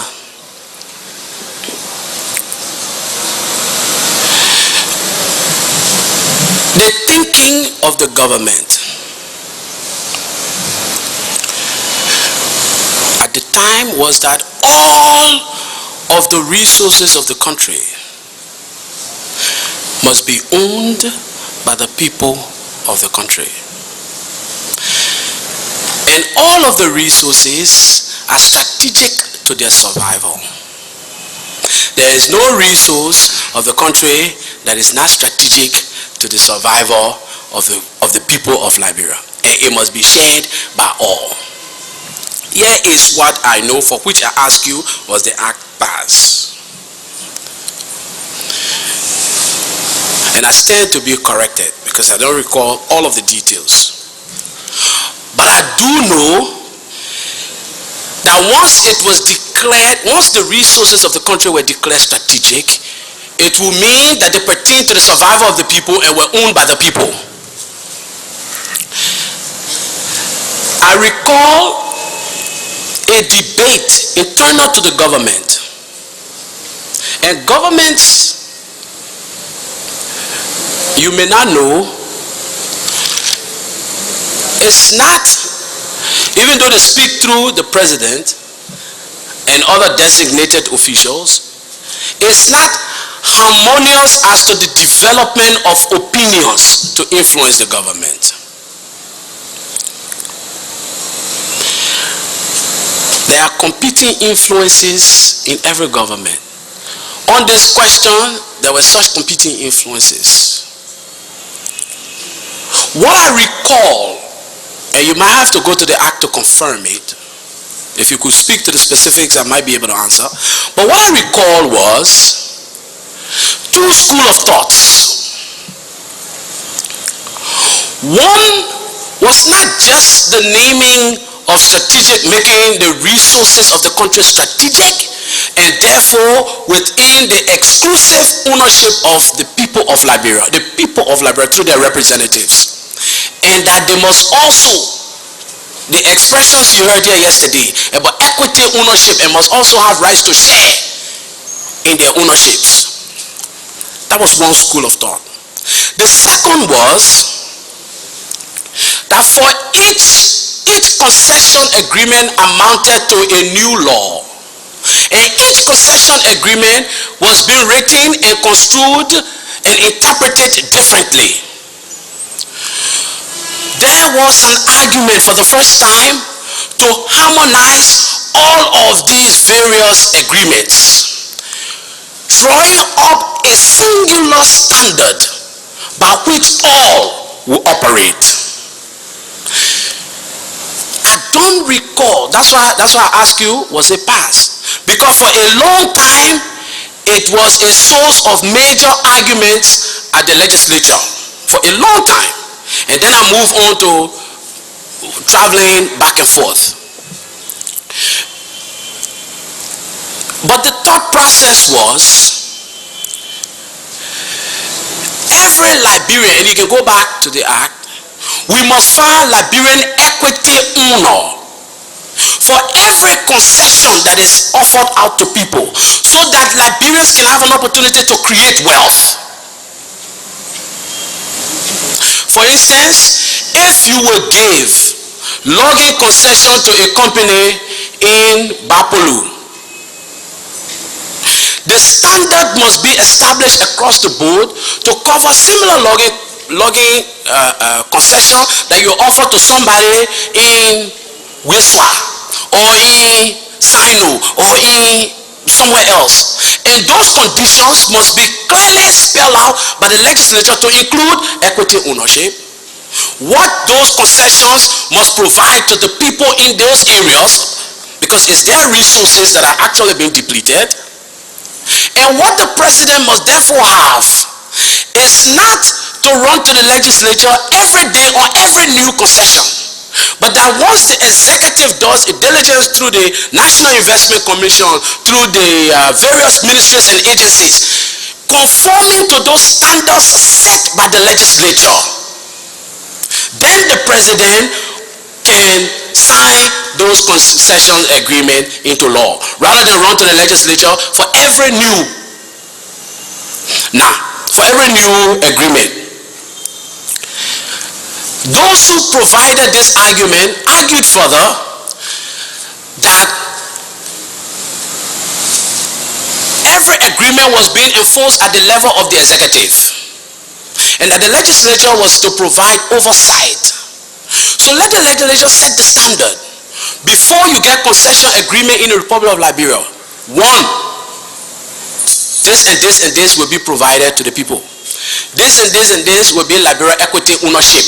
This and this and this will be, to spell it out specifically. That document was to be therefore turned over to the operating agencies, such as the NIC, the Justice Ministry, the Ministry of Finance. So if another concession seeker came by to Liberia seeking another concession agreement, that those things were now declared strategic simply meant that they were owned by the people and not by Mr. Taylor.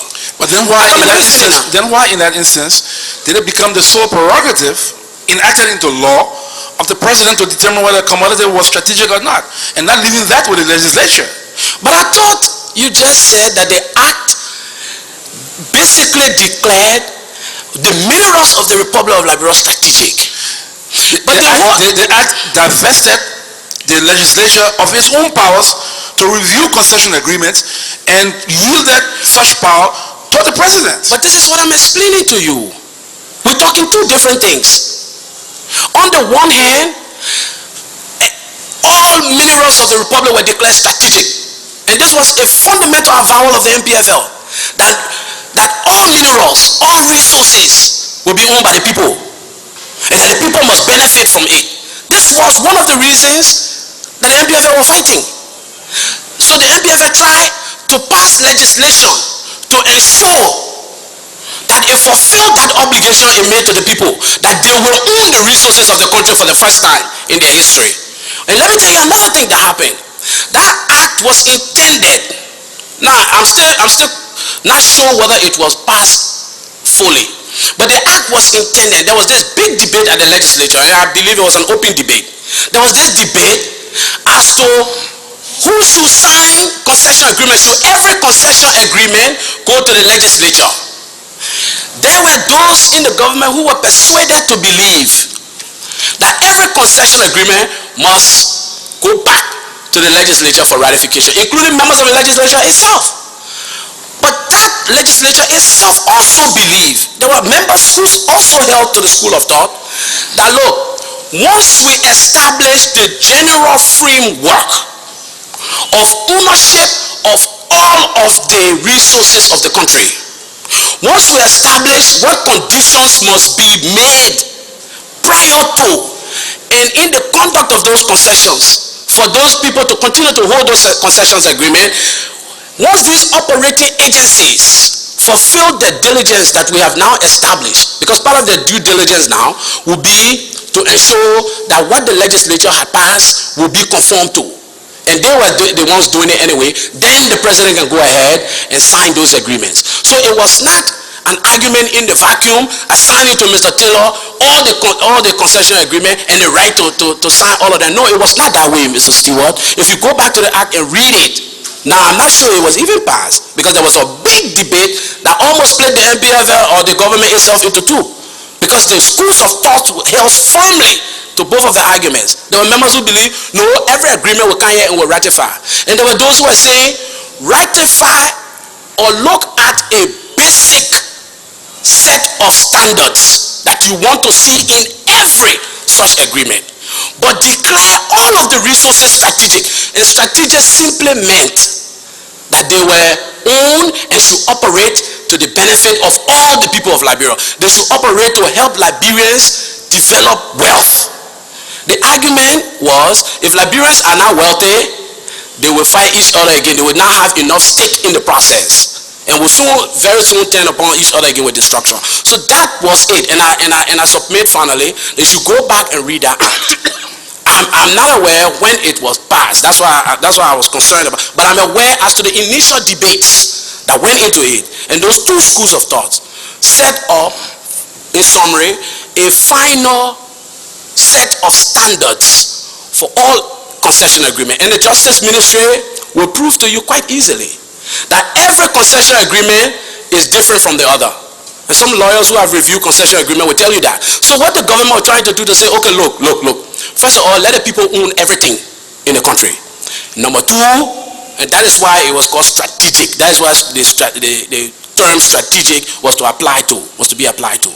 Then the number two, so you can say, oh, one concession agreement for gold, one concession agreement for diamond, one concession agreement for timber. No. Once it was resource of the Republic of Liberia, we needed to survive. We needed for the health of our nation. So it was strategic to us. Even our water is strategic. So then, if you want to provide concession agreement, the argument was being made, set a framework, a general standard, so that NRC doesn't come back to you several months down the road and say, no, but the other man won't give me 5% tax exemption on this, or won't get it, or won't turn it. No. The legislature will set the standard. If it is 10% tax exemption for the timber industry, there is 10% tax exemption across the board. And those will be, therefore, the things that will be negotiated and enforced by the operating agencies. I hope I've been able to throw some light on the Yeah, question. thank you very much. Okay. How would you, looking back, how would you describe the human rights record of the NPP government? Good. Good. Good. What do you know about the Karakin massacre, the Dupo Rukafi massacre, for example? Here's what I know. After the cattle camp massacre, no sooner had the massacre been completed, a delegation of the IGNU was at the UN laying the blame on the doorsteps of the Npfl, claiming hard evidence that the Npfl actually planned and executed the cattle camp massacre. I say the dust was not even settled. People had not even begun to cry. In fact, for some people, they heard about the massacre the first time when the IGNU was making this declaration to the United Nations, through white paper, through this, calling for the sanctioning of the Npfl and the NPRAG government and everything that you can imagine. Blaming the Npfl for everything. Of course, they went to the UN. The NPRAG, Npfl government denied that they ever ordered or carried out the cattle camp massacre. They didn't stop with the denial. They called on the international community, the United Nations, that the IGNU had gone to with this claim, to set up an independent commission of inquiry to establish who committed these atrocities. The Secretary General of the United Nations named Professor Amos Wako. I think he was a jurist from Kenya. That's correct. Mr. Wako was instructed through a United Nations mandate to come to Liberia with a team of investigators and investigate and determine not just who did it, but how they did it.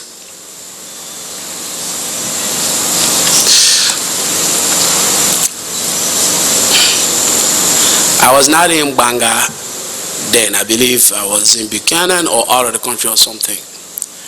But I'm told Mr. Wako, and you read his report, which was never officially published. Very interesting. Very interesting report. I'm sure you know about it. But Mr. Wako laid the blame after speaking with people in different localities and trace how it was done. That heinous crime. But that was not what was upsetting in the Wako report. Wako claimed that there was concerted efforts by the IGNU to provide cover-up for the perpetrators who were of the armed forces of Liberia. I believe in elements of Black Beret, they said, Wako said, not me. And that the IGNU was engaged in an effort to officially cover up that massacre and provide protection. The Wako even named the perpetrators and their ranks in the armed forces of Liberia. Interestingly, Wako presented a report. Wako is in, if he's not dead now, I think he's teaching in Kenya. That report was suppressed and never published officially. To date, Wako has not disclaimed his report. Nobody has asked him to disclaim his report. Of course, the IGNU in Monrovia denied the report. Of course, to be fair, denied the report as a pack of concocted lies. But the man named AFL soldier, he named how the operation was carried out. He named what the people said, where they came from, where they had slept the night before, where the trails were at the time there were two currencies being used in the country. Drop some of the currency along the way leading towards the Npfl side to create an impression. And one thing I know, Npfl children used to let money. For them to go kill people and drop the money that they went to collect and drop it along the way, one to where they were running away going, that was some story. Were you in Banga at the time? No, I said no, I was not. But this was all in the Wako report. But are you aware that there have been witnesses who appeared before this commission, ex-fighters and generals testifying that they participated in a massacre? There will be witnesses for anything you want them to have witness for. Believe me. But I'm telling you what an independent panel formed. There will be witnesses to anything you want in the country. In fact, you want to suggest that Louis Brown killed somebody, I bet you tomorrow you can find witness to say that for you. That's the Liberia. Stop this. That's Liberia. So in other words, you are firm in the belief. I prefer to believe Wako than to believe somebody else. Okay, thank you. To come here and tell me that. Thank you very much. Now, what would you know, to the best of your knowledge, about the circumstances, the underpinnings, the motivations, whatever, of the killing of Mr. Sam Doki and his family? You had earlier asked me about Cowfield also, correct? Yes, but these are just two related. I did ask about Cowfield, yeah. Oh, okay. Let me go to Cowfield then, let me write that down. Former Deputy Speaker, Samuel Doki. No, I forgot about the Cowfield, so I didn't want to leave it hanging. Okay, because I had an interesting development as a result of that Cowfield. At that time I was in Monrovia, I was a member of the Transitional Legislative Assembly during the so-called Cowfield massacre. You said so-called, you mean it didn't happen? No, that's how it is called. Oh, okay. Correct? Yeah, all right. Oh. So, I used to live, is it called 12 houses? Opposite the ERW Junction, somewhere around there. Yeah, 12 houses. Yeah, 12 houses. I was renting there. And woke up one morning, they said the whole place was cut on off. You couldn't go to town, you couldn't come from town, and you couldn't essentially do anything. I had my wife was pregnant. I had my brothers, sisters, other people living with me, and I was alarmed. At the time, no telephone to call people to figure out what was happening. I was here in the middle of tension. Most of the Npfl representatives were living at Hotel Africa. Yeah, I was way on the other side of town alone. So I said no. Anyway, my brother, Tiafagate, Augustine Yeswa, they broke through all of the checkpoints from Hotel Africa there. By afternoon, they came to me, I was sitting inside, worrying. What kind of business? I couldn't understand what was happening. So anyway, they collected us and went back to Hotel Africa. That following Sunday, I don't remember the exact day, but Sunday thereafter,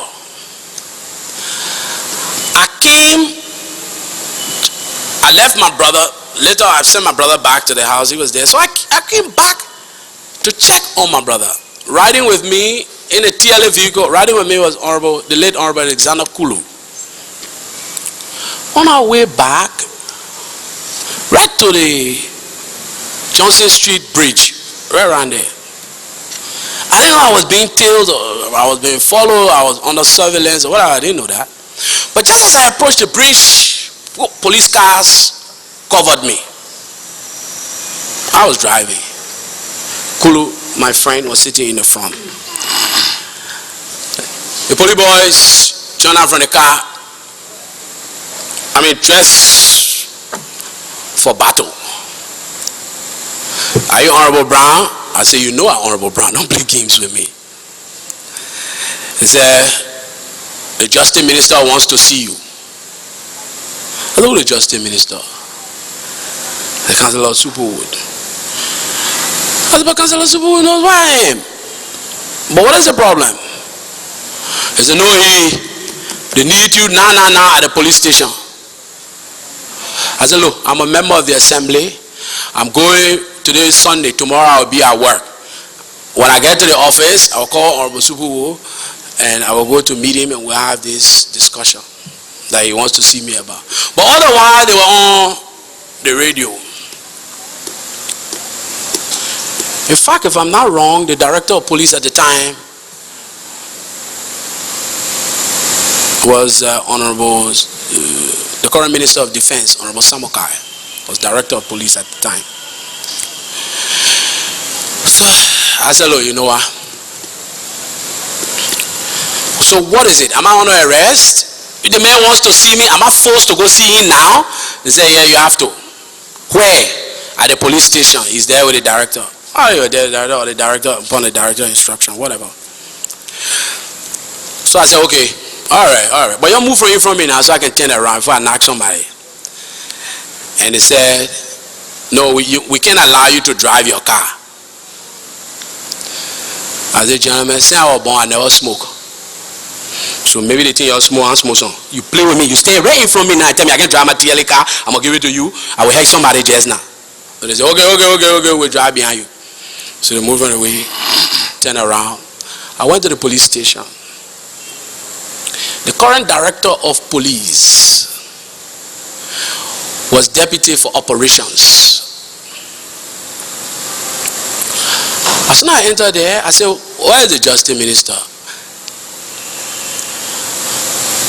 He said, go. There was a confusion. Do they put me in a cell or do they put me somewhere else? Apparently, they juggled me through that debate. Then they decided to put me in somebody's office. I sat in the office and the news spread. They let my friend Alexander walk away. He couldn't drive, so he just strolled away from the police station, left the car, everything there, went to Hotel Africa and informed everybody there that I had been picked up by the police. Mind you, nobody told me why they were picking me up. I was a member of the legislature, and there I was under detention. So there was all this movement around. What I did not know and found out subsequently, that there was this dragnet that should have caught me and a host of other people for the Garfield massacre. Who I found this all from subsequently? My colleagues in the legislature, some of who raised the concern about the level of disrespect that with which we were being treated. So I sat there under detention. Nobody came to explain anything to me. Nobody. I was just there. Apparently they were waiting for either the reaction or waiting to find out if the other people or my other colleagues like Tiefagate and Yinswa and all the other people, we were here representing the Npfl. We were the known voices in town, whether they were in town, so they can pick us up individually. In any case, at about 11 o'clock, The current director of police came into my room, where I was, where they were holding me. By then, I had taken off my shoes, and I was trying to make myself comfortable for the night. And she said, I came to tell you you're free. I said, who free? She said, you free. I said, forget it, my dear. Muna, I'm not free. I'm not going anywhere. She said, Louis will beg you. You gotta go. I said, I'm not going. I came here to meet the Justice Minister, and somebody got to tell me where he is, or why I'm here, and what they want to talk to me about. Since I came here, they put me in a room. Nobody not tell me anything. I don't know what's happening. Then I was informed that if I did not, the first thought that came to me, for which I was refusing, was, so they arrested me broad daylight, brought me here, hit me. At least they put me in a cell.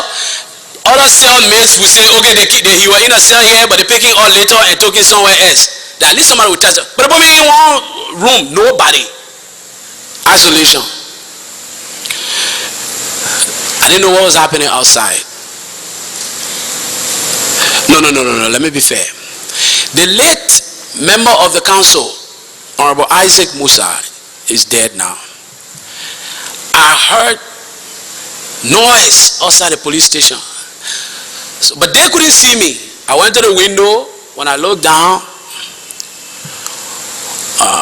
Councilman Musa was vituperating. He was standing outside screaming hell and damnation. But then I found out that Alexander had reached the Hotel Africa and had informed others that had been picked up. Nobody told me why. In any case, about 11 o'clock that night, as I said, the deputy for operations came and insisted that the thought that occurred to me was, oh, okay, so now they want to take me under the cover of darkness and kill me. No, I told her that, I said, Muna, you okay me in the police station, and I'm moving one step from here, time like the 11 o'clock in there, I see nobody you come for me that time ago. Where? I'm free from what? He said, no, I will please leave. If you don't leave, this process could break down. I said, which process? Little did I know that tension had escalated so high that, in fact, the late former Commissioner of Immigration, Nimini Swen, who was also living at Hotel Africa, had been picked up also in retaliation by the Npfl representatives that were there. His immigration radio had been confiscated, and people were broadcasting on the radio that if Louis Brown is not free, Nimini Swen will not be free. But more importantly, information was now being conveyed. President Rawlings had intervened and called Chairman Pomakbo, I think was chairman at the time. And why? We understand you are holding a member of the legislature representing Npfl. What is the problem? They informed that, they were involved in a cow field massacre. Npfl was involved in a cow field massacre, and these are the representatives. So one message will pass on to the other. But anyway, when Muna persuaded me, I said, okay, Muna, I trust you. I'll go. When she explained to me about the immigration, I said, I'll go to the Hotel Africa, so hopefully we can stop this. When I got right after the bridge, tanks, ECOWAS, MOWACs, all kind of things were lined up the place. The tension was so high you could cut it with knife. I got there. I don't know where Nimini Swen came from, but he was released. ECOWAS presided over packing his bags. He left. It was like exchange of prisoners. I was exchanged for Commissioner Swen. The next day when I got out of the TLA, enraged,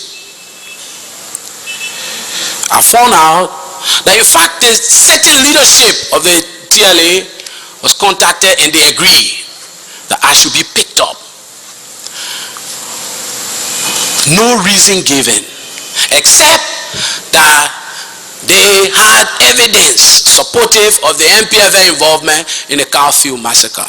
And because we were the representatives of the Npfl here, I was one of those, and others should have been picked up. That was my knowledge about the Cowfield massacre. Where Cowfield was at the time, I did not even know. Who were involved, I did not even know.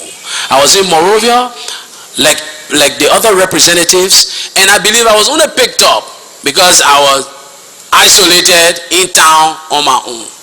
Okay, so that is the extent to which my knowledge went. Subsequently, people apologized. We made friends again. We became friends, and that was water under the bridge. But that was my knowledge of Cowfield. Nothing more than that. And Sam Doki, his family? What I heard and know of has been conveyed in the public records. I'm being as honest as I can with you. I heard, like everybody else, the tragic death of not just Deputy Speaker Doki, who was my friend. We served together and we share a special friendship. We even had a nickname between us.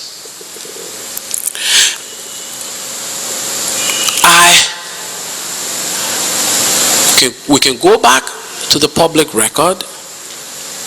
I know nothing except that which came out of the trial that was held in Banga.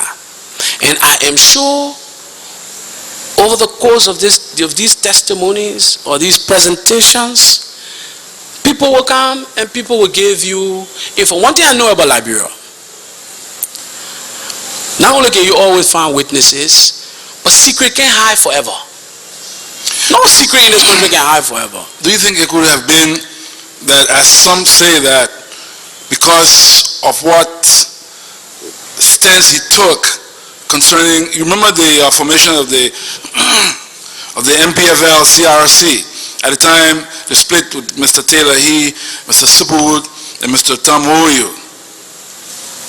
And can it be attributed to any reasons that Mr. Taylor had somehow harbored feelings of vengeance and was unforgiving of what was described as a treasonable act, and may have such led to his death? Let me say this in Mr. Taylor's favor, since he's not here to say it for himself. Many people are walking around here today with whom Mr. Taylor could claim disfavor or acts of treason against him. Many people. In fact, I think the head of the TRC that was announced at the time was not Mr. Doki. I think it was Mr. Wowiu. Correct? I think it was Mr. Wowiu who was the head of who was named as the head of the CRC at the time. So it was not Mr. Doki. And you will recall that even Mr. Wowiu served as Labor Minister under President Taylor after the elections. Look, if your theory is to hold any water, there were many people over the course of the war, and I dare say in the name of war, many opportunities to go after people, to try to eliminate them from the process, and to exact revenge. I cannot say to you that any such motivation persuaded or led to the murder. I can say to you that not only was he murdered in a horrific way, but his wife, his sister, and I believe a child traveling with them. That's the extent of the story I got. I am unaware of any motivations. And the reason I'm saying this to you is because there were people who I believe Mr. Taylor may have felt betray him, maybe even more than Mr. Doki. Maybe even more than Mr. Doki. So why kill Mr. Doki? And the timing, let me tell you something that people leave out in this configuration. After the elections, the government of Liberia made an approach to the United States government to assist with technical and other support. First of all, the government was not predicted to survive 6 months. The general proposition flowing around internationally was that the government would not survive 6 months. When it survived 6 months, it was that it would not survive 1 year. The government operated on a cash-based budget. There were so much expectations, things were so hard. An American technical delegation was in Liberia, engaged with the Liberian government on what level of support, how it can be done. When the murder of former Deputy Speaker Samuel Doki was announced, that process was abandoned. Further provided to critics of the government, and it began a level of antagonism and disengagement from the international community. People went out using the death of the former Deputy Speaker and his family, and it was a heinous crime and most regrettable. But people went out basically floating that, saying this is not a government worthy of any support and assistance, and that it was in the business of killing would-be critics. I also think at the time there were other political leaders in the country with whom and out of the country that Mr. Taylor, I believe, extended hands of friendship to, in terms of inviting into the government to participate. There were even relatives of people who had announced they were fighting, who announced themselves desirous of ousting the government. The government knew where the relatives were, and strict orders were given not to touch some of these people, if not all of them.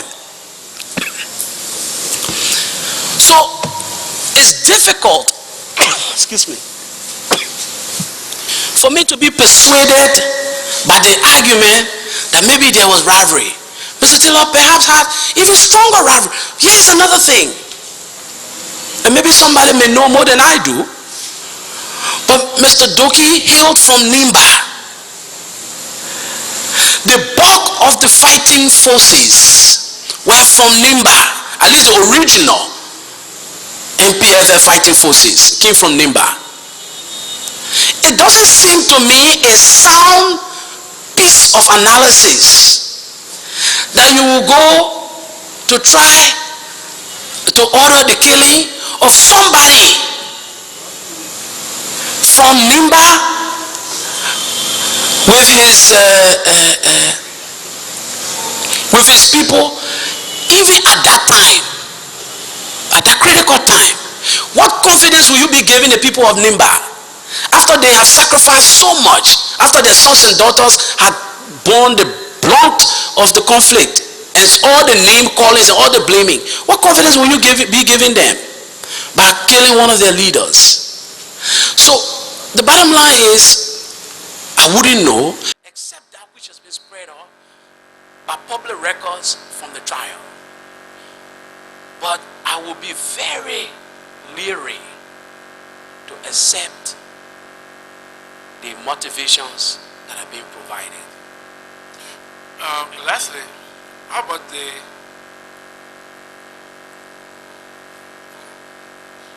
Thank you, Mr. Witness. Time is fast spent. We want to beg your indulgence to continue tomorrow morning. Mr. Chairman, can we, I think there's just a last question at you. Can we just take the last question?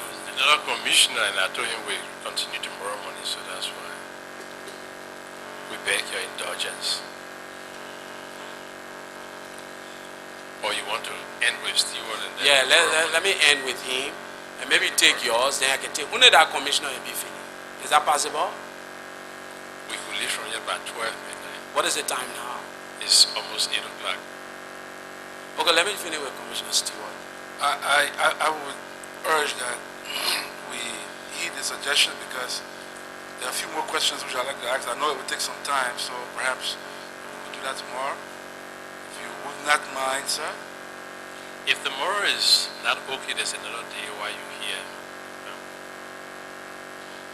Maybe you have engagement for tomorrow morning, and then the subsequent day you can come and continue from where we start. Okay, because I just wanted to wrap this up. There are other things I haven't done since I've been here. I thought I would. We beg your indulgence. We'll hold you for it. Oh no, please don't do that. Honorable Stewart, please don't do that. Okay. All right, Mr. Chairman, I'm under your gavel. What can I say? Thank you very much. Thank you, too. Tomorrow, 10. Ladies and gentlemen, Mr. Hearing Officer, we will adjourn till tomorrow morning.